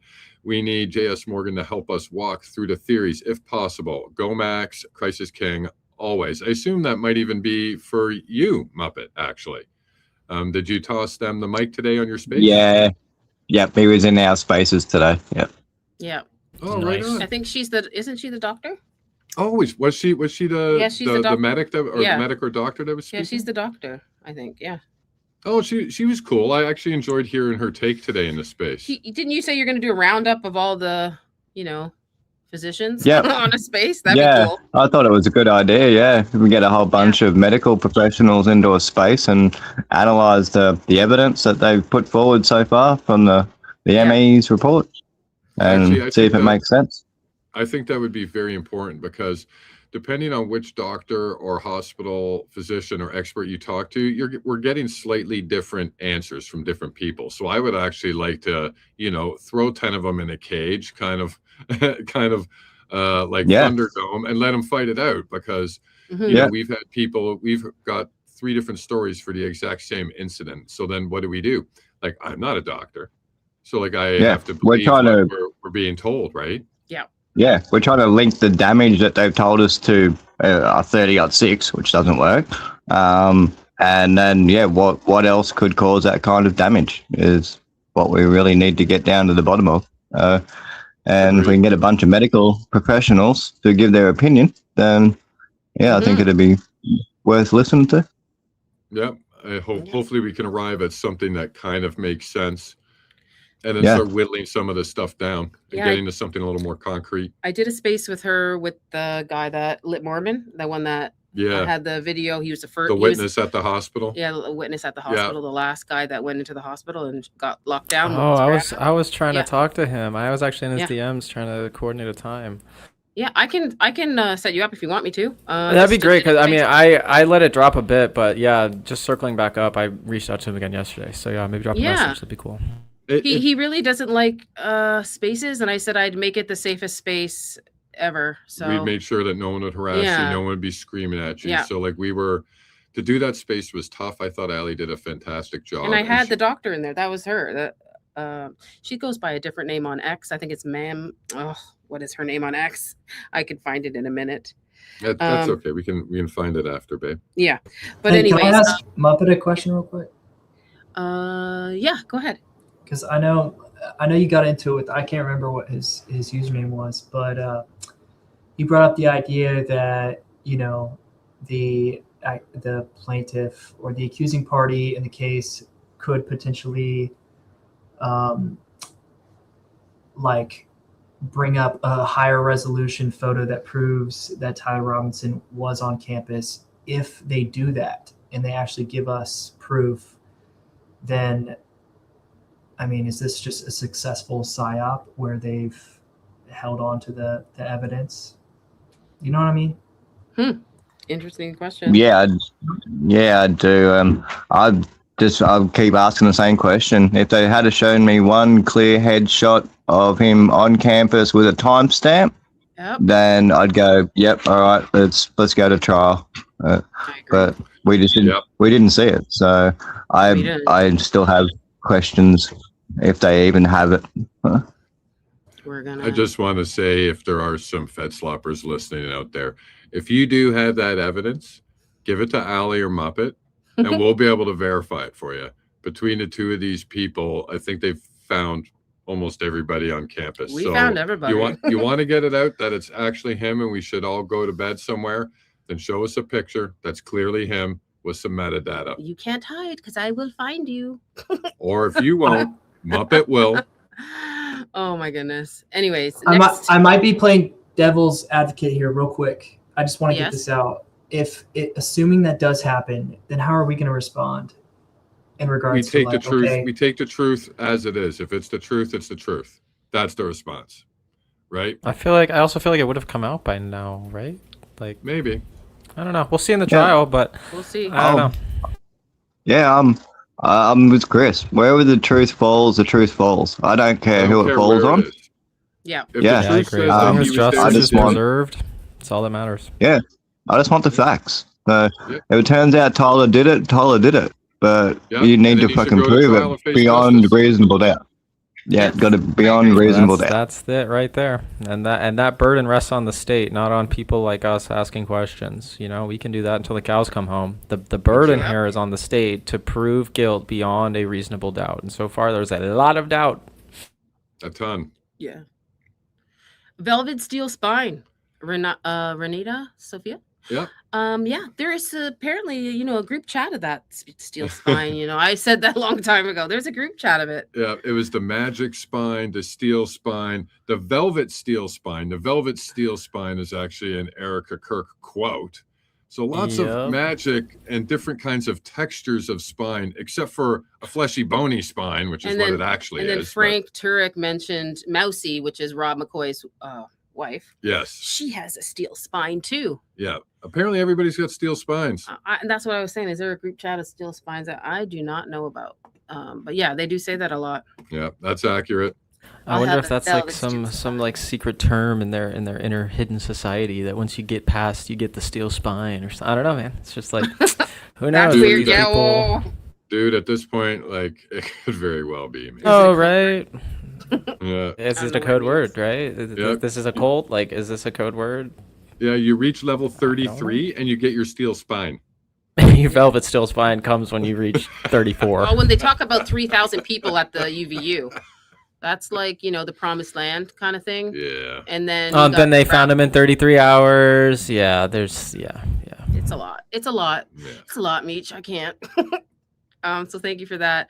This authentic. How much? Oh my God! To get it? What? Oh, I don't do beer. They want you to shotgun one. It's shotgun. It's shotgun, like what's sitting right here. Like shotgun, not shotgun, but it's par for the course. I'll give her a beer and taser if we can get a Gibson going. Quiet.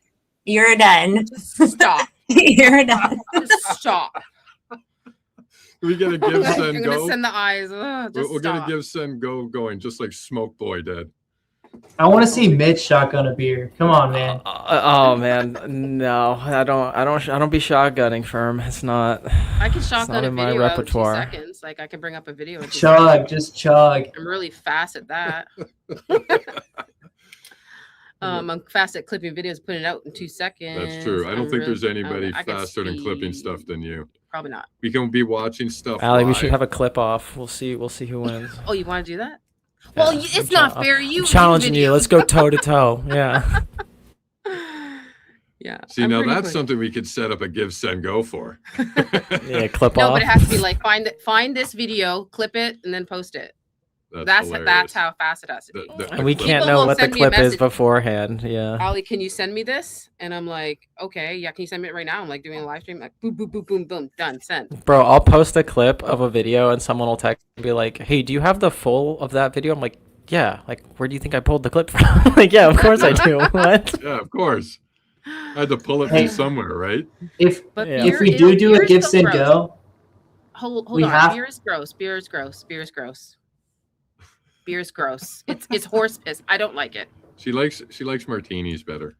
I like my favorite kind of thing is like just like a regular like rum and whatever, rum and 7 or something. I don't like beer. Beer is like for men. Right, ADN? that's sexist, Allie. Where That's is the sexist. girls here? Yeah, I don't really like beer either. I like liquor. There you go. There you go. I There you like go. liquor. Damn. Well, I'm Hey. not saying I drink all the time. I just I'm No, messing I with you. I'm kidding. It's a joke.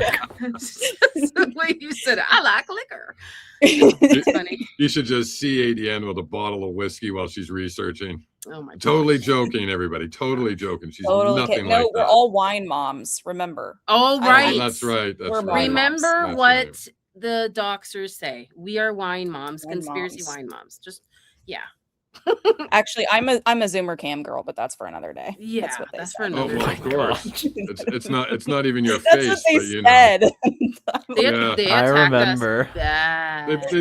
They posted some like blurry picture of her. The hair's not even the same color. It's the not face even isn't me. even the same size. It's just like.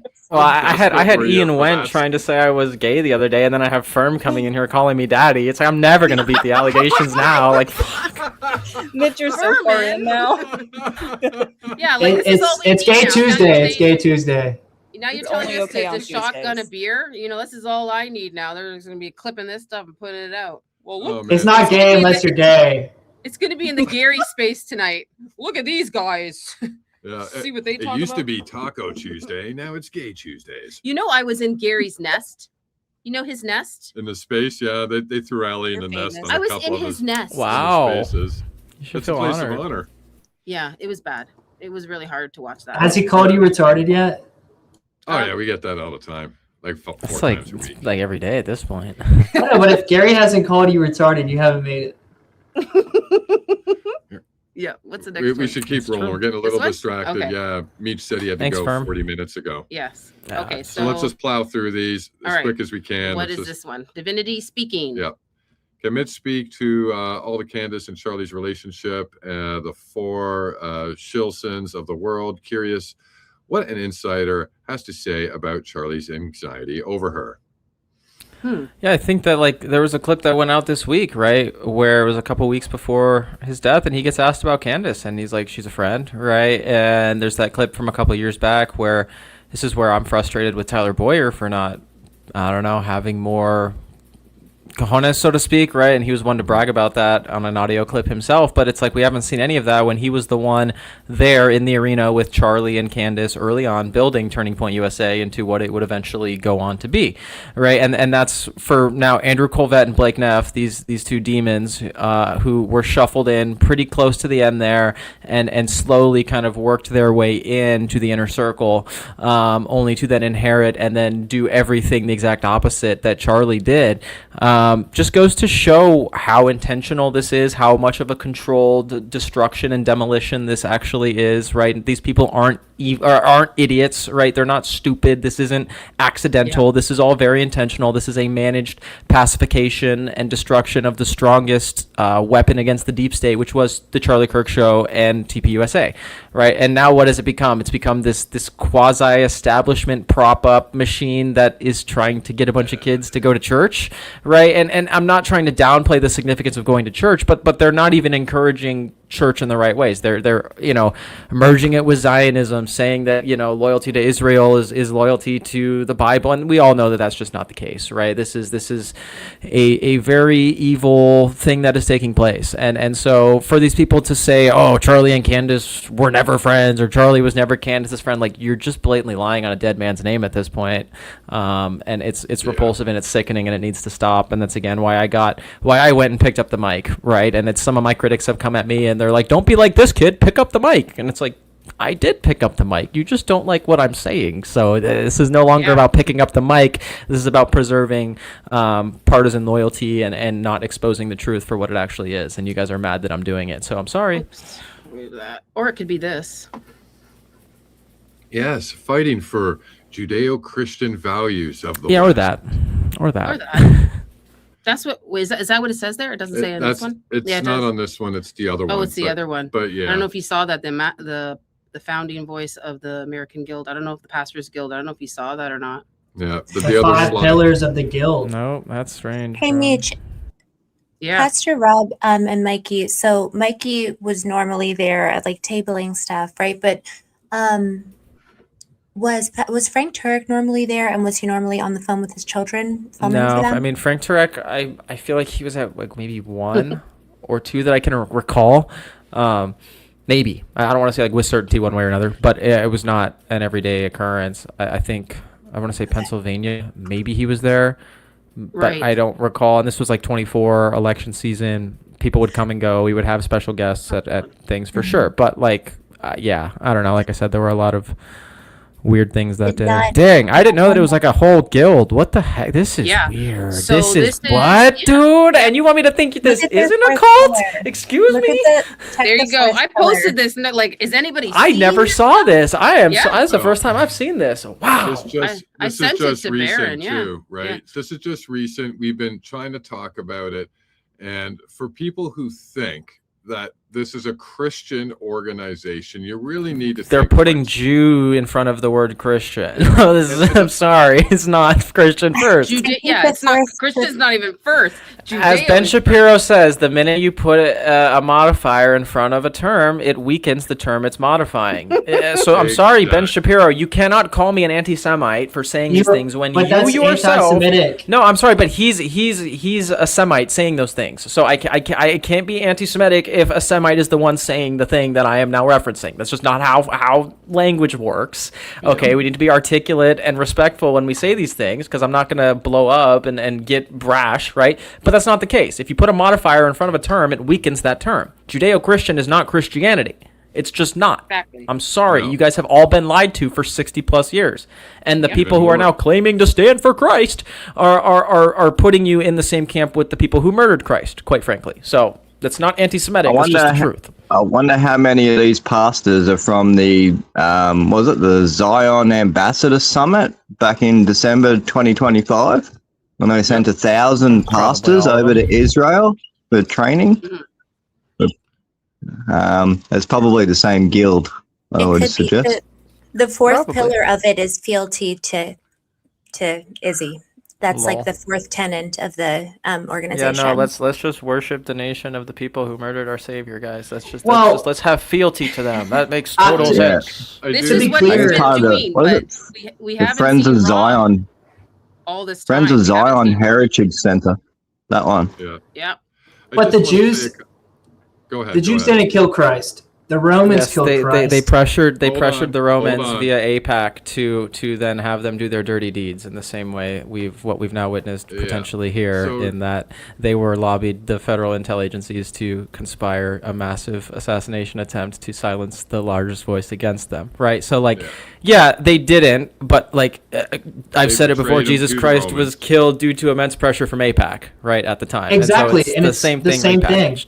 Right. They played Pilate the same way they're. Yeah, I mean, exactly. Nothing's new under the sun, is my point. No. But yeah. Yep. And I do just want to point out to people that are listening, nothing wrong with Judaism at all. It's a great religion, but it is a standalone religion, not to be mixed with Christianity. The two don't mix.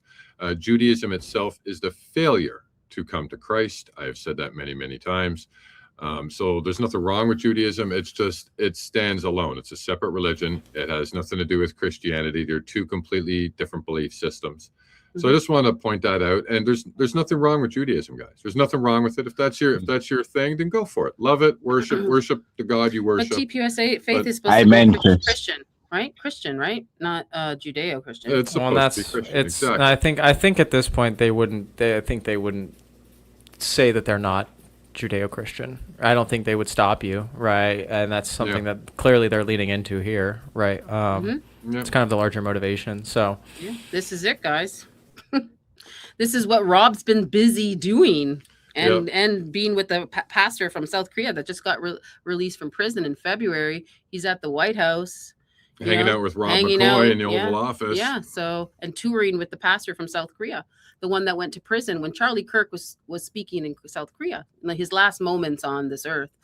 And it's important to discuss we've that. been building Charlie's international timeline for the Yeah. last couple of weeks. Everyone's sort of focused on his domestic timeline, and we've been building his international one. You know, the one that Joe Kent, Got couldn't- stopped from looking into. couldn't look at. Yeah, that. Yeah, so it's important to All right, discuss. let's Yes, let's let's do. I just wanted to show that because I thought it was important. let's rifle through. We got And- a bunch more. I feel bad. We've No, held this is- Mitch I think for an we're extra we're- hour here at this point. I think this is done. We're done. This one. The rest is just membership. So I'll just do those after. He Do the can go. memberships after. Okay. Yeah, he can go after if he wants to. What does it say? Oh my god, I'm sorry. Mitch, I'm just- bravo. I'm waiting for the Judeo-Muslim coalition. Give the other one doesn't work anymore because the other one doesn't work. Oh, damn funny. it. 69. That is funny. Yeah. Um, Judeo-Muslim. Oh my goodness. I have no comment on that outside of go look at the text messages I leaked this week. That's all I'm going to say in front of a camera, but go look at the text Fair. messages I leaked Fair. this week. Wow. Fair, Wow. fair, fair. It's already starting to take shape. Maybe. I don't know. Yeah. Yeah, no kidding. Well, The reason they that have is- Islamic influence is because of the Abrahamic Accords. Yep. And if you look in that organization, there's Saudi influence in it. Yep, and that's what the FBI agent I interviewed in 2022 was telling me back then. Again, if you don't And- think you've been, subverted at this point, you're kind of naive. Where is she? I gave her a mic, but I don't know if she's coming up. Would be There nice. might be too many people. I can also drop. I have things I have to run and go do as Yes. well. So But anyways, thank you so much for coming, Mitch. no thank you, worries. Charlie's Thank Angels, you for for having me. introducing This was a lot of fun, and we need to do more of these like group talks together. It's fun hearing from multiple people and connecting with people, long form, and doing it virtually as well. I know 4 of you don't have your cameras on, but it's fine. Me and Allie and Chris will carry the weight here, and it's fun though. It good. switches it up from from Twitter Spaces. It does keep it a little bit fresh, and it exposes it to other people who aren't on chronically online Twitter all day like all of us are. So it's beneficial, and it needs to happen. So I'm Yeah. happy to do it again in the future. This was definitely a lot of fun. And they usually have their cameras on, but this was last minute. They're probably not No, ready. I get it. I was They're just not camera ready. messing around with them. We can take a hit, Mitch. For It's sure. okay. I was teasing you guys. Well, after Firm came in here throwing these accusations and super chats, paying money to call me things I don't want to be called by another man's 5K. Jeez. What Had to are clarify. you talking about in DMs, man? I don't want Are we to. talking Nothing. about Nothing. I will show. I will screenshot and post the DMs. I will post the DMs. There's nothing. I'm it. kidding. I'm That no, I'm leaving. I'm gonna go get some food. Thank you so much for having me. Good to see you, dude. Well, I'll Thanks, catch up Mitch. soon, y'all. Enjoy the rest of your stream. God bless. Thank We'll see you, guys Mitch. soon. thank you Thank so you, much. Mitch. Thank you Of so course. much, Cheers. everybody. Give them a follow. Where can we find you? Wait, where can? You can find me Artifacts Memoir everywhere. Artifactsmemoir.com.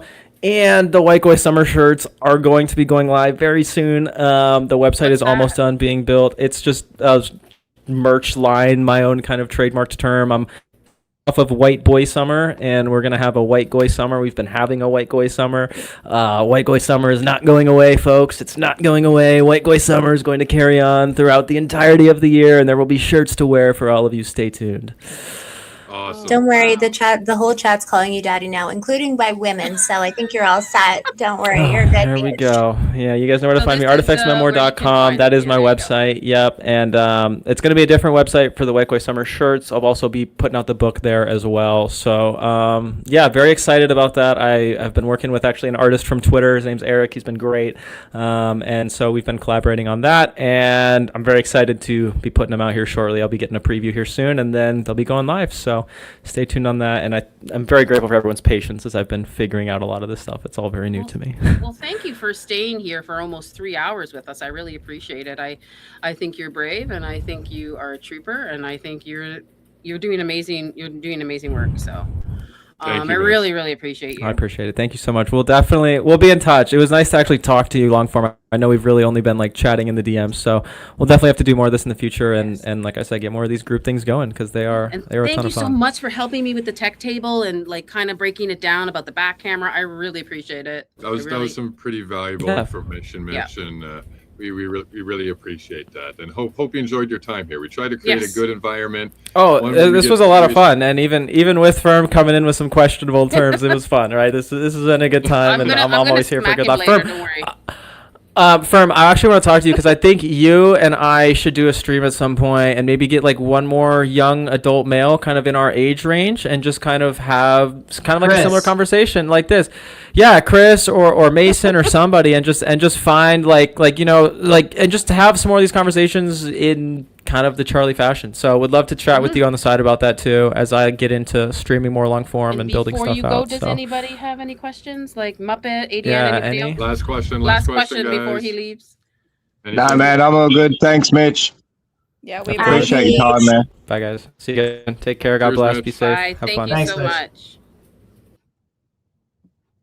And you guys can stay. Yeah, you guys can hang out or not. I don't know how much longer we're going to hang out. We're going to probably rip through some memberships and Yeah, you tell me what you guys want to do. yeah, if you guys have any afterthoughts now after that we've talked with Mitch for a couple hours, if you want to share some of your thoughts on anything, that'd be greatly appreciated, guys. We value all your inputs and opinions. No, this is so great. I think Mitch, he's a great young man. As I've talked to him, I really do feel like he's the person that, I mean, now as I'm getting to know like who Charlie Kirk was, Mitch is the person that I'm like, yeah, that sounds like what, when I go back and listen to old tapes of Charlie, like someone who is like a moral person, but still like a young man. I was thinking like the term like moral degenerate, you know what I mean? Like actually a good guy. And so that's why I think it's really important that his voice still gets out there and that he has the opportunity to do that. So I love the kid. He's great, Yeah, I thought he's like really like bold, brave, and you haven't seen anybody stand up like that, like especially somebody that's worked there. Yeah. Well, maybe there has been, but a cameraman, I can't think of one. Right. And he gets you so know? much insight into that day. And he's been able to, provide me throughout time, like with just so much information that's just like, okay, what's normal? What's not normal? That's what I was trying to kind of get him to talk about. Cause like, one of the things that I've heard here and there is a lot of stuff about some of our big background characters. So he's got a ton of insight and, yeah, he's a really valuable person to talk to. So thank you. And he's for being normal. here. He sees Exactly. the things that we're seeing. He sees the things that we are seeing. He's so well spoken. Like, Yeah. I mean, I relate with him because I'm passionate, but man, he keeps it together. Like, Yeah, he he's does. a good guy. I did just want to give Jordan Henshaw a shout out, who says nobody ever uses fiber optics anymore. And I think me and Mitch confirmed that fiber optics get used a lot on big gigs. So I just wanted to give a shout out to Jordan Henshaw. You are wrong about fiber optics use in the business, sir. Okay. That's been like a 7-month argument between me and him. He says nobody uses fiber optics. I say everybody uses fiber optics. And Mitch just said, yeah, we use fiber optics on the inside shows all the time. Well, there we go. It kind of settles that. Yeah. You can go talk to Mitch himself about that if he needs Yeah. to. Well, like I said, it's been like an 8-month argument between me and Jordan Henshaw. Did he Nobody uses just say fiber that optic. now? Did he just? It's been for 8 months. Like, Okay. the only reason why the conversation stopped, because I stopped bringing it up. It's just, Yeah. it's just, come on, man. I got the experience, baby. Okay. Yeah, I'm just gonna read a couple of these gifted memberships, and then if you guys want to keep staying here, we can stay. We can leave. ADN, Muppet, if you guys have any final thoughts on what you heard tonight, please. Look at we this. would love to hear it. Oh, Yeah, I thought Mitch, I've Mr. talked to Mitch Real on his Muppet face. Master. Are you? sorry. Sorry. Go ahead, Allie. You're fine. Every time I see the German Shepherd, oh my goodness. You also have goats, right? Yeah, and I just had a litter of German Shepherds. I have like 17 of them at the moment. And I got two pure white ones, which I've been trying to breed for ages, and I finally got 2 pure white German Shepherds. Yeah, Can you name one Allie? I probably could. Yeah. If you want to have a dog name. Yeah. I don't care. Somebody just had baby goats, and they sent me a picture and said, "I named my goat after you, my baby goat." Yeah, I just had twin goats as well. They're really cute. That's so cute. See, imagine that. Everybody thinks Muppet's this crazy guy who never leaves his computer and he's always online and he's sleuthing everywhere. Nope, he was actually birthing goats and German Shepherds last week. And That's a lot of work, man. Oh, heck. Yeah. Yep. What do He you sent me some do? pictures. Are you you're not selling them, are you? Not the white ones. I'll keep the white ones. But yeah, I had 8. I got 8 puppies, so I need to sell some. I've got too many German Shepherds. Gotta give them to home, I guess. Can't keep them all. Yeah. The pure white, that sounds so unique. When you get a chance, Muppet, I know you're busy, dash me a picture of the puppies. I'd love to see. Please and Yeah. thank you. Yeah, for sure. Yeah. And did it work to stream to your end there? Are you streaming? Yeah, it's it's still going. Nice. No issues? Just checking it. No, it seems to be running just fine. Okay, good. Yeah. Oh, actually, it might have stopped now. Oh no. No, it looks like it's still there. I think it's still Yeah, there. no, it's still going. Yeah, it's still going. 1, 2, 3, 4, 5, 6 streams going right now. 6 streams going, and we've had well over 5,000 live viewers for the last while. So that's good. Yeah, well, there's a few on mine. My post had 2,000 views, so I don't know how many are watching, but yeah. Ours gives us the total of all streams going out, so we get to see everybody's stream. It gives us a total of everything. So that means on all our platforms, everywhere. I don't know who's streaming. I let ADN, but I don't know if she put it up. Well, let's see here, right? 1, 2, 3, 4. No, 5, but 6. no. Mitch put his. Mitch and I have it on Twitter. Mitch and I are Just streaming on see? Twitter. Got See, it. there you go. That's exactly what I'm He saying. has YouTube 1, as well. 2, He has 3, YouTube 4, as well. 5, 6. So there's our 2 streams plus Yeah. 4 additional streams going. So we got 6 streams cool. going. That's cool. Okay. Thank you, Muppet. Yeah. No worries. I figured out how to do it. So You don't have to do it. Okay, You don't ever have to Yes, do it. go ahead. Can I address someone who's chatting something? I'm like, I can see the chat go by, but I can't do anything. But there's someone who's making comments about people being gullible. Everyone is in the face of someone who worked for TPUSA. So I just wanted to speak to that really quick. So here's the thing. Meech is someone who didn't want to come forward because he knew Charlie Kirk very, very, very seriously for 10 years and seems, by all intents and purposes, to be an honest actor and someone who really gives a crap about Charlie. It actually took him a long time to feel like he could come forward, and he was helping with the investigation with large creators in the background for a very long time before he decided to step forward, because he felt as though there wasn't really anyone who's doing the thing that Charlie's been doing. So before you go and make judgments about where people are coming from, why don't you take a look at what Turning Point USA is doing because that's where you can find plenty of stuff to judge instead of the people that are actually trying to go somewhere with his message and actually give a crap and actually knew the man that you are maybe looking at this investigation. Maybe you're looking at diagrams and, the ways that this man was taken out of the earth, and think about the fact that that's somebody who knew him since he was a kid at 15 years old in his garage in Chicago. So I just wanted to make sure that I mentioned that and give a little bit of justice for the fact that there are good people out there before you judge. Okay. So yeah, sorry. I saw it go by a couple times and I said I have to say That's something good. about it. Thank you for noticing that. No, thank you for noticing that. Yeah, and I seen that user as well. It looks like Dreaming dinged him for 86,000 second timeout, and I hit him with another one. That's my girl, Nat. So now, Nat, now that person has got 192,000 second timeout, and I believe that's 24 hours plus 24 hours. You're done. And yeah, you're done. Take some time You're to think done. about it because, there's a lot of places where it is about drama or being rude or all of that stuff. There's also places where people are trying to solve the murder of a man who was taken from us, and also people who are carrying on the message of a man who was taken from us and also are actually trying to do the right thing. So, go and take that kind of drama to an X space. That's not what this is for, even though it's streaming on X. Sorry about that. Allie, can you see the chat? I don't read the chat because I can, but I need my glasses, and usually Chris reads it for me. Yeah. I can't afford to super chat right now, but I want someone to give me their opinion. I bring up lots of comments. Yeah, go ahead. Okay. Yeah. Because I think Smoke Boy's wife, and she's a theatrical arts adjunct professor at UVU. No way. Are you serious? Well, if that's true, we'll find out. There's a good group of people here who can find that out pretty quick. So apparently, Smoke Boy's wife is a theatrical arts adjunct professor at UVU. Well, are we talking if about Andrew that's Wilson's true, yeah, that might just have to be sent around viral. That would be as big of a deal as the one Dr. Valhalla's wife being a furry. Yeah, no kidding. Oh my goodness.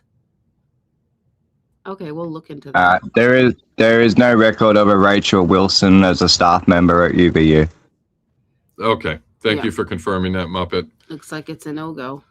Thank you for that. Username Kaylee. Thank you for that. There's no such thing as a crazy question or suggestion. We'll check everything. It's no big deal. Yep. It's how you get to the truth. And thank you so much for Lady Lady Liberty. Lady Liberty. Yep. Thanks so much. I don't know who got it, but it's too late. We are It's so very far behind. back. We are very behind in this tonight, so I apologize and thank you so much for that. Well, we just didn't want to interrupt the conversation. There's a lot of good questions getting asked by everybody, and Mitch was explaining very well. So we just didn't want to. Why don't you read them and then I'll pull them up? Okay. So sorry, Chad. I know we're a little more interactive than this, but we just really wanted to hear Mitch speak. So we apologize. We hope you enjoyed the show. And Claire 9266 became a YouTube member. I'm not sure for whose. Maybe I don't know. Maybe his. Not sure. Yep. Might be his. Might be Might be anybody's. his, yeah. Just going to read them all out anyways. Yep. So what do we got next? We got Danovision 10 Joules gold coin. Thank you, sir. Thank you. Hey, Critter KC Critter. gifted 1 membership. Thank you very much, Critter. Also, that was Daisy from before. Yes. That was Daisy from. Thank you so much for coming. We all love Daisy, don't we? We all Thank you need so one. much, Daisy. We appreciate you so much for dropping by and showing some love. We But I appreciate have one. you. I have Wisha. Wisha's my Daisy. Yeah, but you can never have enough. And Charlie's daisies. Angels too. Charlie's You Angels. can never have enough daisies. Charlie's Angels a Daisy too. Muppet, did Blake ever give you that ADSB data? Or that file that he claimed to have recorded? Who? And Blake said that he has from Provo Tower the recording. No, he was going to post it on his X, he said. It's from the Axel 10 flight. Is that what it's from? Well, it's just from that day. Provo Tower, recordings from Provo Tower. He said he was going to post it on his X. You know, John Cullen actually has the recording from the ATC. I want to say he put it out back in October of last year. So it's floating around if you are interested in hearing that. It's a fairly brief interaction, but it's a pretty normal one. And yeah, I bet you it's on John Cullen's X account. I bet it is. Yeah. I don't remember think it's seeing from Provo Tower though. I mean, I could be wrong. I don't want to get too Well, distracted. it's the go around, right? Well, the one that John Cullen has is the go around from Axel 10, where he's like, yeah, we'll just we'll call it a touch and go. You know, it's from the pilot. It was put out, yeah, it was put out like back then, from that day. That sounds like what Blake was talking about. Oh, maybe he just got it from John's channel or something like that. I don't know. Yeah, he might have just pulled it from John's video and then played it.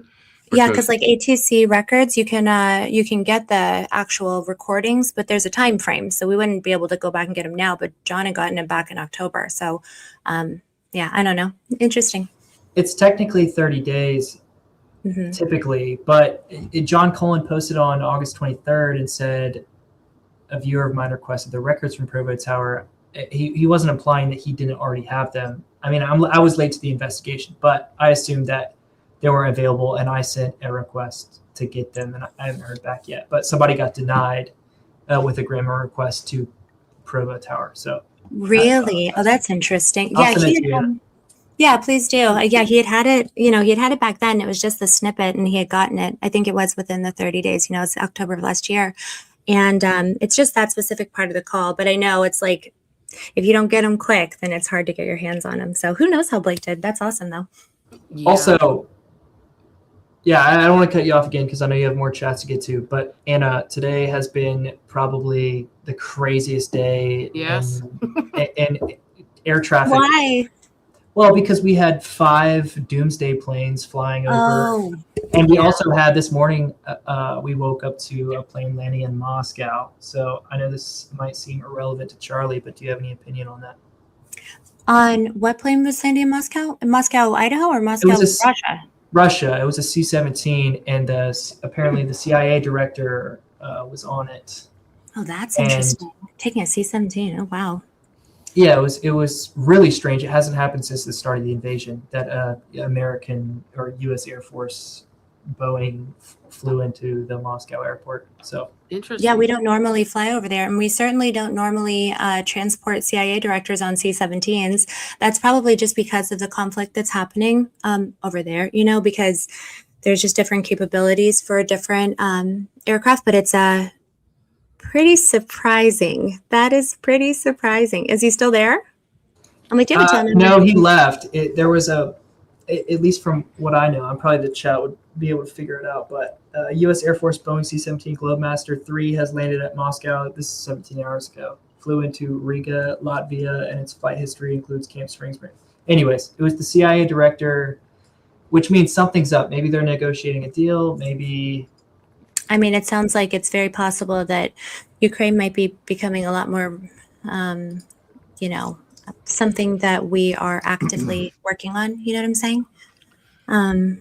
Like as far as top of mind, I think. Tonight, what's that? Elizabeth Lane just did a stream on this tonight with, I think it was a former Ukrainian Russian guy, and they were breaking down what that could actually mean. They hypothesize that things aren't going well in Ukraine, and they're trying to work a deal out with Putin like ASAP.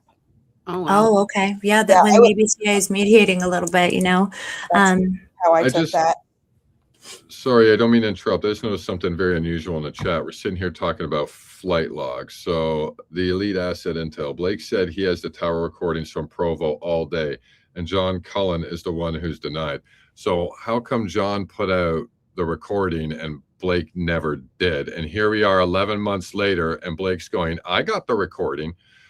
That makes zero fucking sense to me. I need that explained. You know, I need that explained, man, because does being a pilot give you any?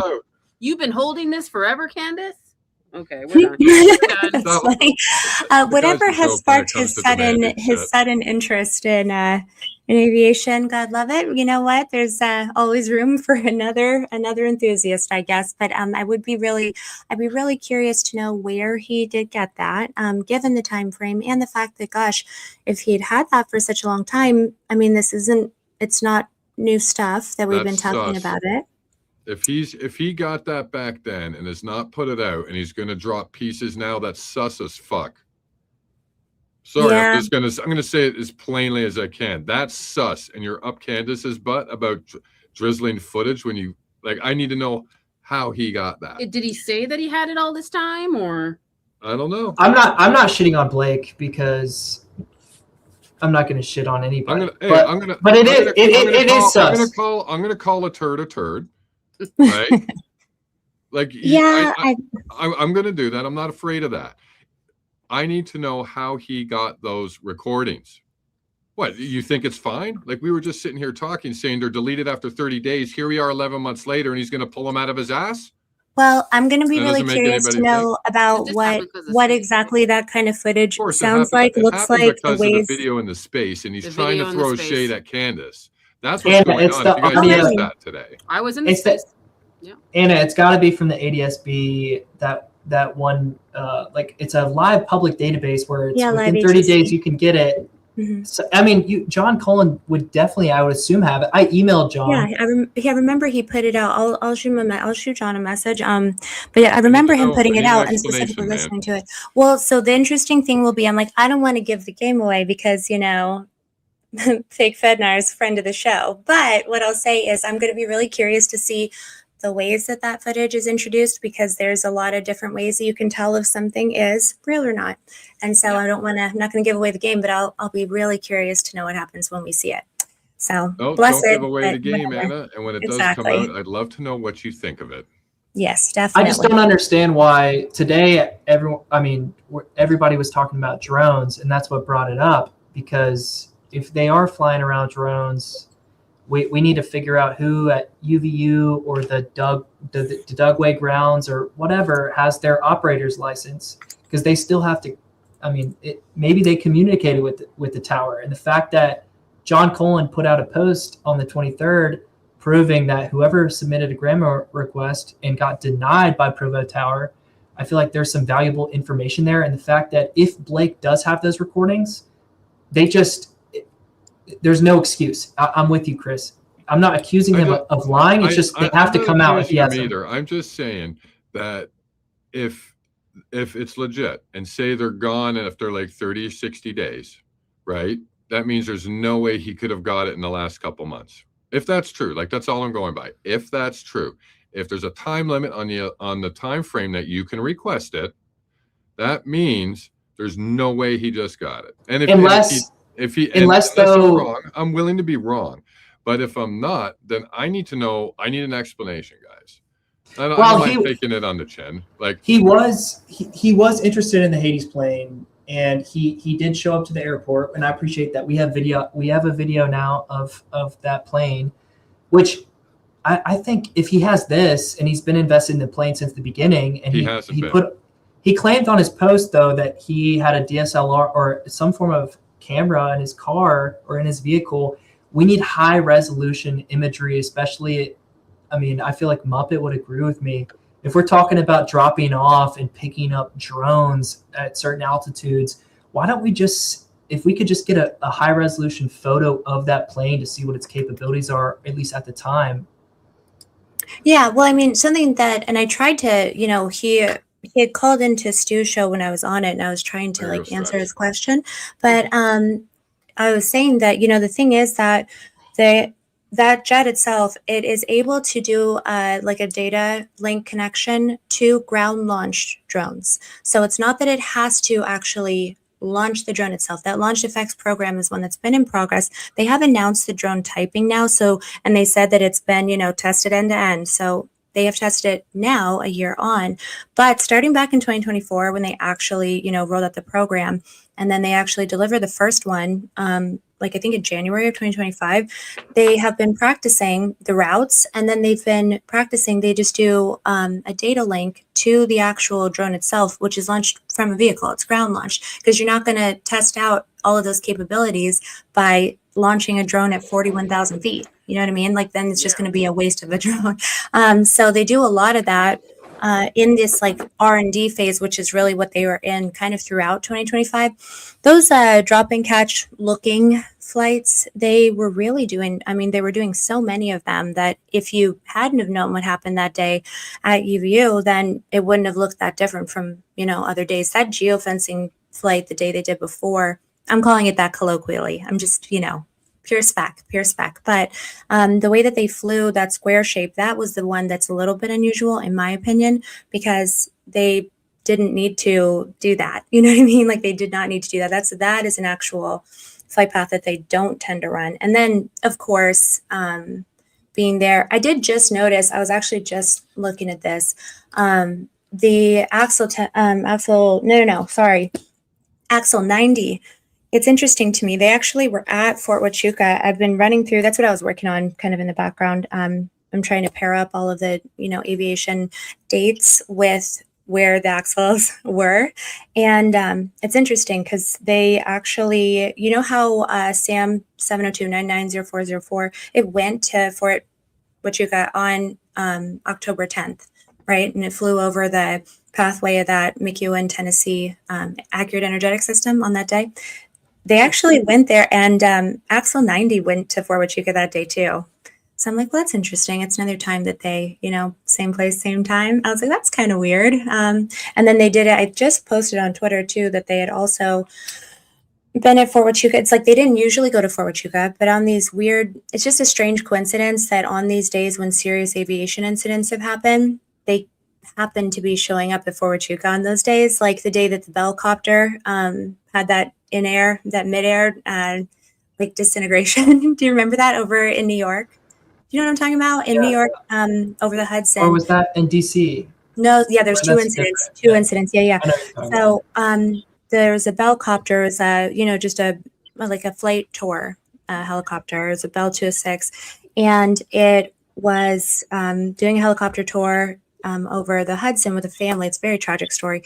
And then it broke up midair. And a lot of people at the time in the aviation community were kind of talking about, like, you know, I heard people say things like directed energy weapon. I heard people say things like, GPS spoofing injection, which is something that Hades is capable of. You know, I was hearing people say some stuff at the time, but that's, you know, because that's where I was investigating primarily, was in aviation stuff all through 2025 until Charlie passed. Now I'm kind of like, okay, I want to look at this again a little bit with a different eye, you know? So that's kind of what I'm backgrounding on right now. But curious because just checking on, I just checked Blake's X. The first time he posted about Axel 10 and the spy planes was on the 14th of September.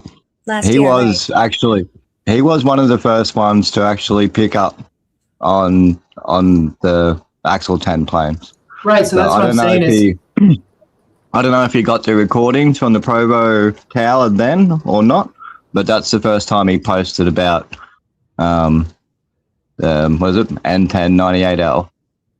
It would make sense if he did. Like that's. So why is he so against the drones then? I don't totally know. I mean, it's interesting because, like I said, even without the pods and the canoe, I know why. Yeah, it's because these particular planes haven't been decked out with the actual pod to release drones. Yeah, I don't want to talk about them anyways. But anyways, Yeah. let me flash through these and then we can talk because I think I only have like 2 more. So thank you, Ivan. Ivan is Ivan. And we got Elite Asset. Great show today. Where we go 1, we all go max. That is true. And we're all doing great work on this, including Furman files, which we should do another show, Furman. No? Yes? We definitely should. I'm so down. Yeah. Maybe we'll figure it out because we never got it. We can never finish that one. Remember, babe? Which one? The show with Furman. Yeah. So if I remember correctly okay. Do you want me to talk about the drone thing? Yeah, I'm almost done, babe. Okay. And then this one and then we're done. Why is Tucker silent on Candace? We could use his voice like Mitch's. Yes. Zamet 19. Yeah, I agree. I don't know why he's so quiet. Maybe he's in a pick, like maybe he's in a spot where he can't be Well, vocal. I don't know. politically, he's got to be careful. So, like, I don't know. I don't know. I don't really know what to say about that, but I just know he's in a tougher spot politically than a lot of the other people are. Yeah. So I'm willing to give him a teeny bit of grace on that. So thank you so much for that. Okay, now we can continue on our discussion.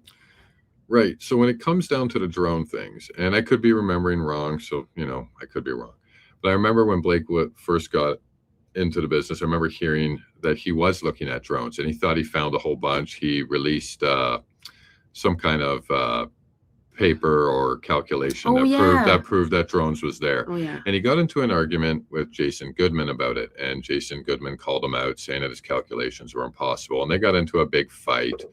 And then Jason proved that a couple of the drones were like bugs or birds, and then they got into a really, really big fight.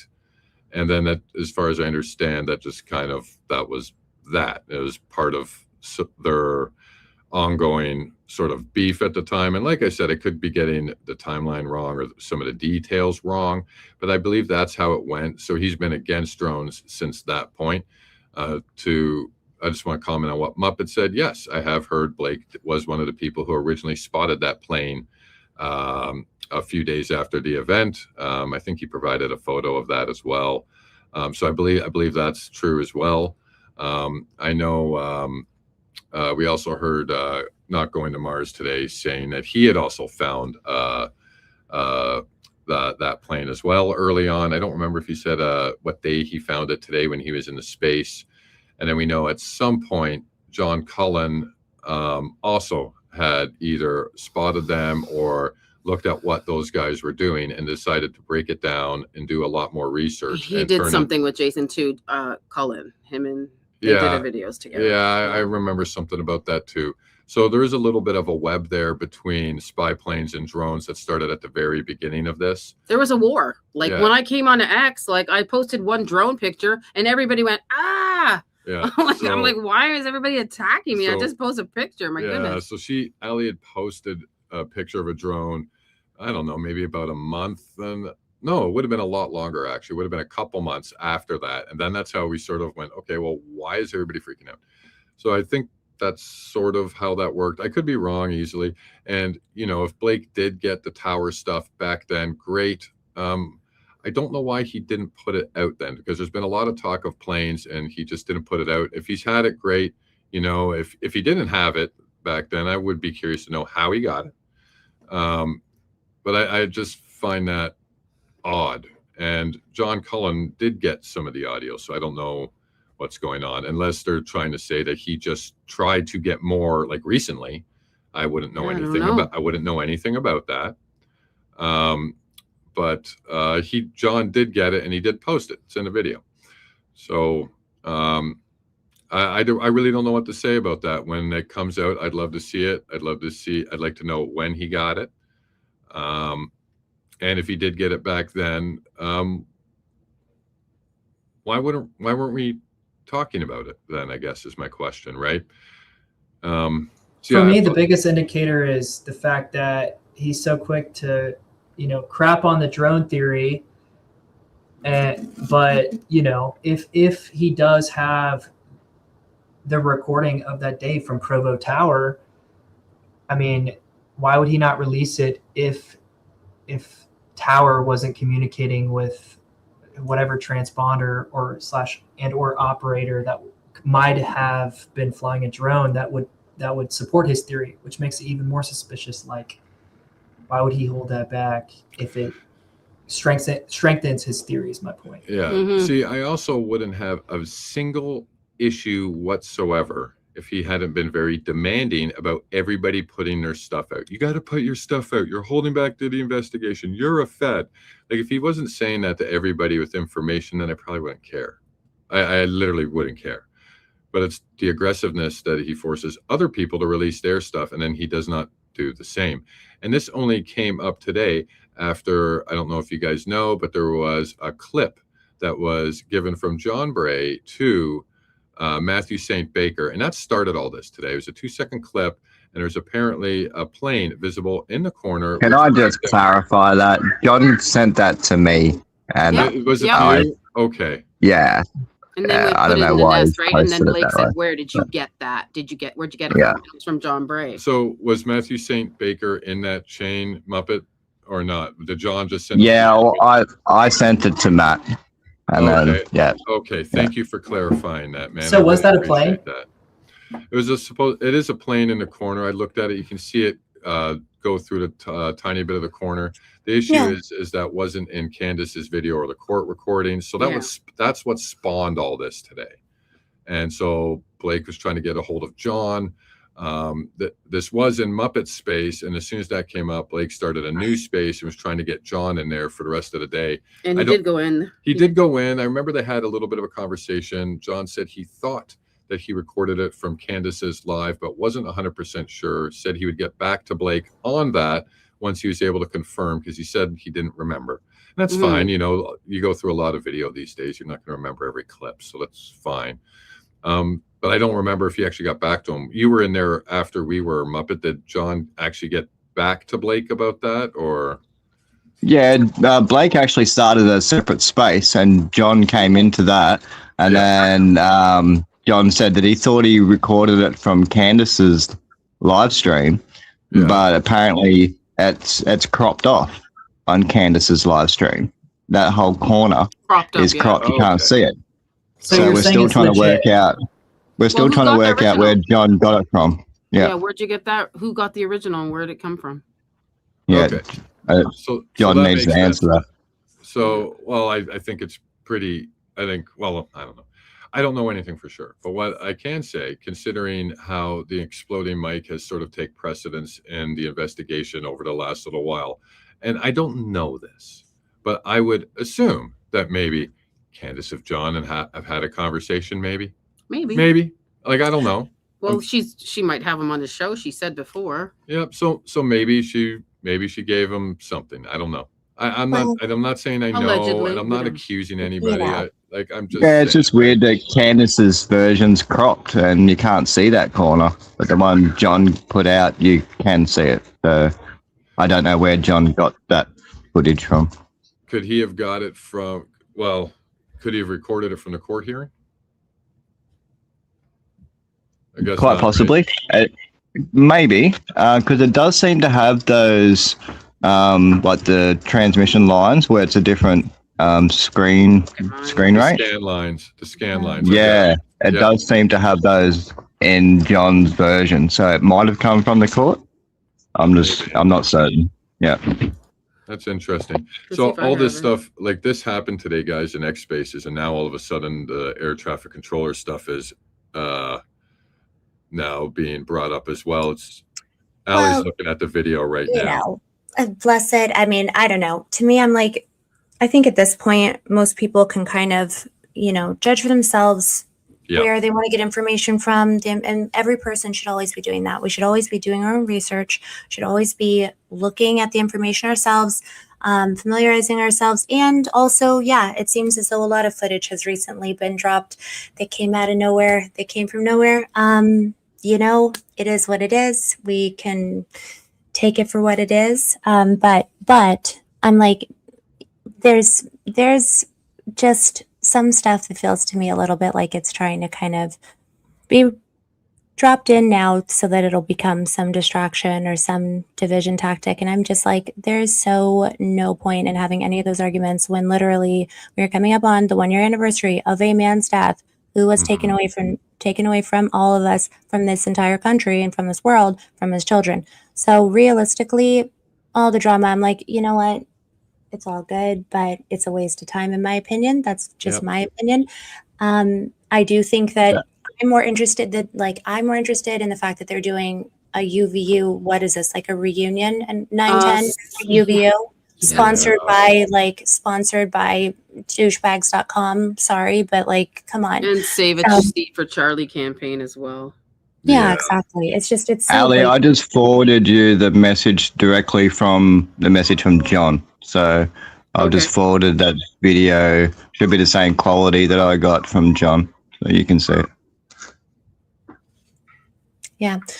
Well, okay, I'll play it. Thank you, Muppet. I'll play it. You're going to bring it up, or? Yeah, I'll bring it up. Okay. Yeah, because you can see it, like it is there, right? Like it's obviously there. Do we have an exact timestamp of it?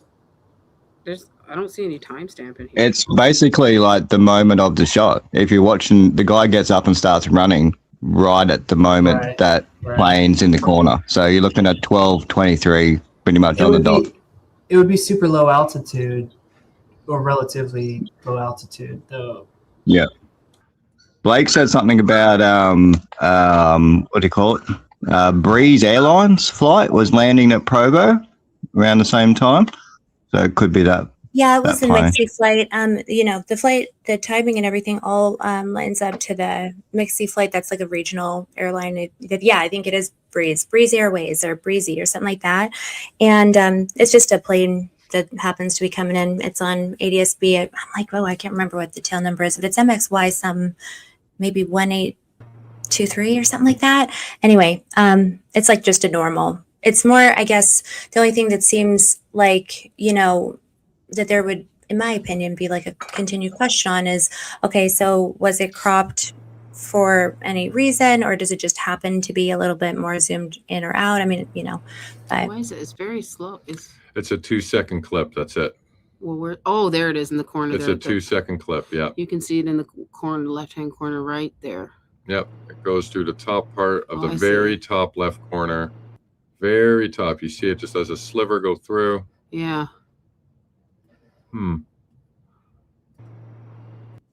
It's weird because I was looking at the flight radar that Blake brought up, and that plane seems pretty close. Maybe it's just a perception thing, but when he brought up the flight radar, it looked like it wasn't over land. Like it looked like it was still further out a little bit. And I'm wondering if you'd be able to see it that close from that distance. But like I said, maybe it's just a perception thing, and it's just me having an issue with that. But I'm just trying to remember the flight radar he brought up, and now looking at this video, and I'm trying to put that together in my head. Does the distance that I saw on flight radar make sense to what I am seeing in this video? Yeah, kudos to John Bray though. Like he sent me that because he knew we were looking for drones, and he just sent me that and said, "Watch the top left corner." I'm like, fuck, what the hell is that? So, kudos to John for that, for sure. Absolutely, man.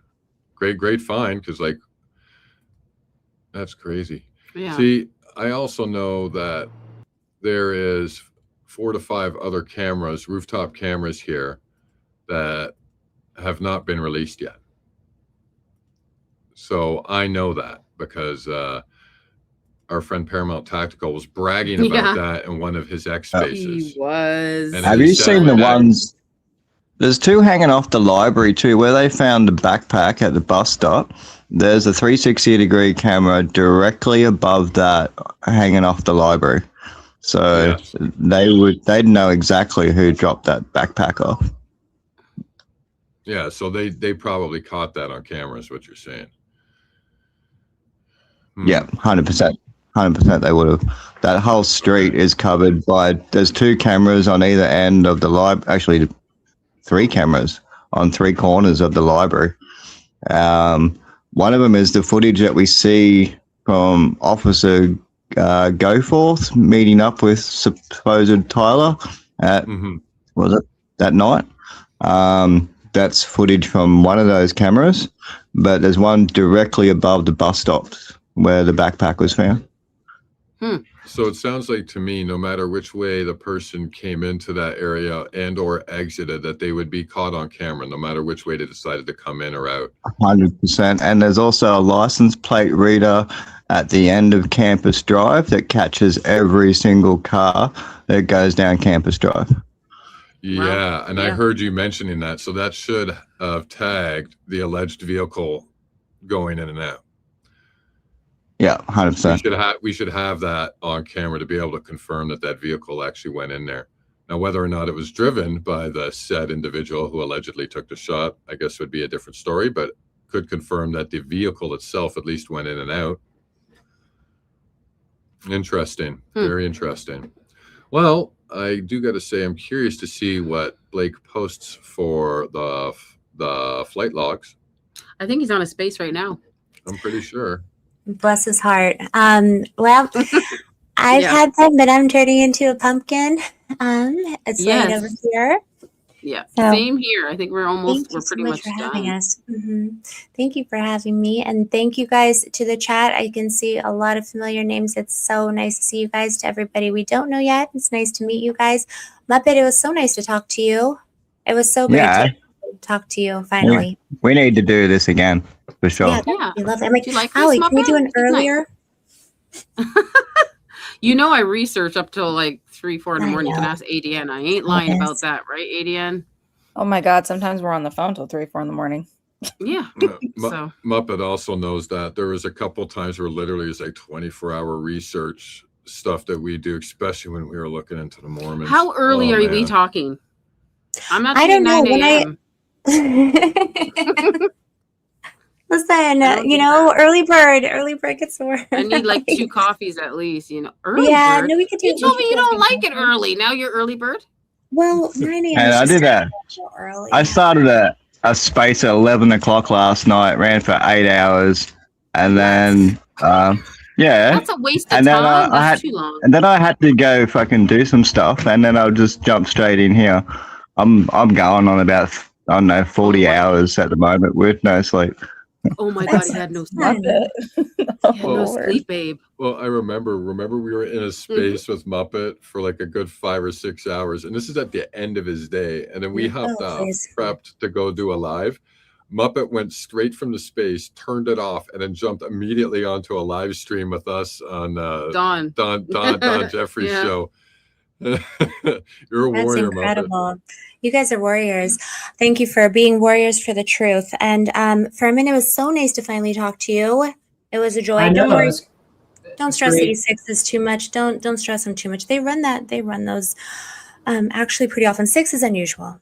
2 or 3 in a day is actually pretty normal. I took a peek when you said something about it. I took a peek. They weren't anywhere scary. I think it's more the concern that I'd have is that it means we're gearing up to go and try to do something with them.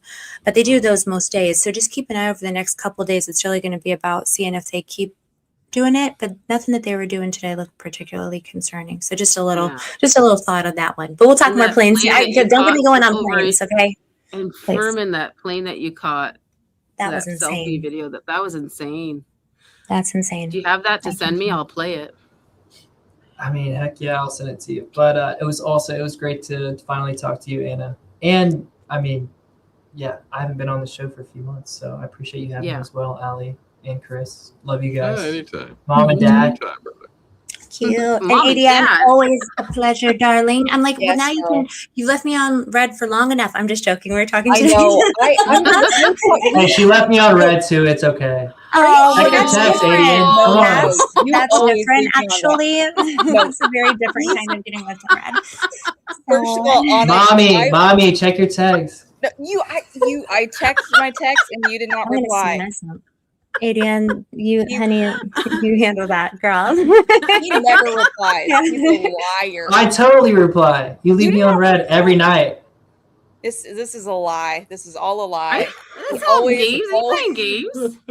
He leaves me on red more than anyone I've ever met. I don't play games, but I I'll don't get the know. receipts. I'll get the receipts. All right, I'll call you tomorrow, Adrian. I'll call you tomorrow. Don't worry about it.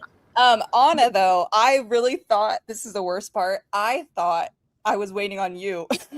Goodbye. Oh my gosh. Okay, listen. Just be like Allie, and then if I'm or Rio, and just be like them, and just pick up the thing and call me. Literally, they just know, because a week, that's insane. Come on. Bro, If Allie and I don't talk for 2 days, I'm like, tell I was like, I'm waiting for a notification, and then I finally go in. And I'm like, I left John Mappin on red. You're gonna do something. That's true. No. That's true. I did. Accidentally. She did. Were you? I did. I left John Insane Mappin on red. behavior. But yeah, Anna, I'm I hoping swear we to can you. get together end of the week. That would be so much fun. Oh my gosh, the girly round table. That would be so That'd be much super fun. fun. What are you I doing love it, Friday, yeah. Allie? I haven't even. Did someone I haven't leave really the screen? Muppet. Where did Muppet go? Muppet left. Oh, us. he ditched off. He was like, bye. He's tired. He was like, tired. goodbye. He's tired. Muppet, if you're still listening, thank You're you so done. much for Oh, coming. there he is. Oh, there he is. He left. He's coming back. I'm didn't sorry. leave. I'm sorry. I was pushing buttons. It's okay. I was in the middle of just saying goodnight because I thought she had to run. So I was like, well, he's been up for 40 hours. Maybe he needs to, get some rest finally. Put his head Yeah, on I the could pillow. probably do with a nap. Yeah. Yeah. Yeah, Well, this was everybody great. gets some This was rest. great. This was so much fun. Yeah. Let's do it It's again. super fun. Absolutely. And Yeah. Adian, love to do Friday. I think I'm the last one that messaged you. I'm literally looking at him. Okay, nope, just kidding. I'm messaging you now. See, Hi. all right. And Bye. Furman is literally perpetually Furman, leaving me you're on done. red. You're done. No, okay, He's gonna we're be in trouble no publicly. matter what. Uh-huh. You're done. If you left I'm just- my girl, What did I do? Adriana, What you're did I done. do? I did not. No, Adian, you're You're done. done.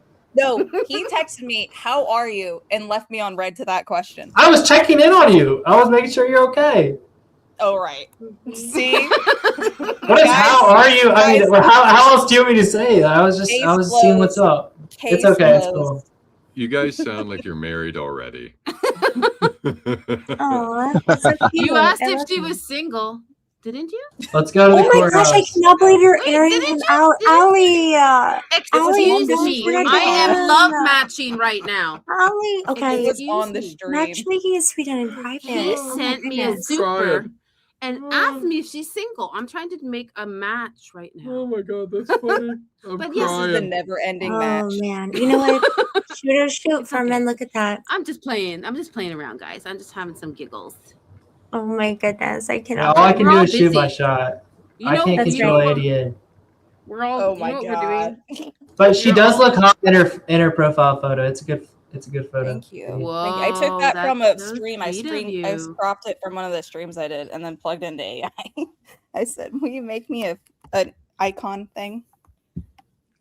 Well, that's how you look in real life, so it's very cute. Yeah. So, I you had it know. taken off on my streams, so I was like, "Oh, just Why don't make you this- and Furman do a show? That would I be can never get a fire. hold of him. I can literally never get a hold of him. Your I can literally files never get and a hold of him. his files. His files and your Yes. files. Oh man. We can link our files together. Oh my Those two God. files. All right, I'm going to bed. You should. Honestly. Bye, Anna. It was great. It was great talking with you. Yeah, that's Talk to you great. soon. Thanks for letting me sabotage. So many Come See ya, Anna. on. All right, Night, see you, Anna. Muppet. Bye, See you, YouTube. Muppet. Later. Bye, Ann. I love you. All right. Furman. All right, I'm gonna check out Yeah, too. Sam, I gotta check out. He's got to check out, guys. Yeah. Yeah, we Furman's got messages to guys- send. I'm just checking AD out. That's it. Oh my gosh, he's a whiz master. There we go. This All is right, too guys. Well, this All is right. fun. Thank you, Everybody Ali. coming by. Good night, You're Mom. Good welcome, night, Muppet. Dad. Anytime. We gotta, like I told you, I want to do it again regarding something else. So we'll talk in DMs. Yeah. This again. Yeah, anytime. Love you guys. Love you guys. Cheers, brother. Cheers. Good night, I don't know chat. everybody's going, so I'm just saying bye to everybody. Yeah, just in case everybody's going. Thanks, Yep. Furman, for dropping by. ADN, always a pleasure seeing you, girl. Thank you for stopping in. Yes. Love you. I just wanted to thank the chat from all the streams and everybody on X. Thank you for watching tonight. Hope you Yeah. enjoyed the show. Yeah. And I guess I'll just we end love it. and appreciate you I'll guys. just end it, I guess. Yeah, he was a great guest, wasn't he? He was good. Okay. He was good. Yeah. So thank you, everybody. With that, we are done. I will be doing a live stream. What day is it? All stuff is coming up. I'll let you know in my community. So thank you so much for coming. Christ is King, and keep fighting for Charlie Kirk. Ciao. Bye now.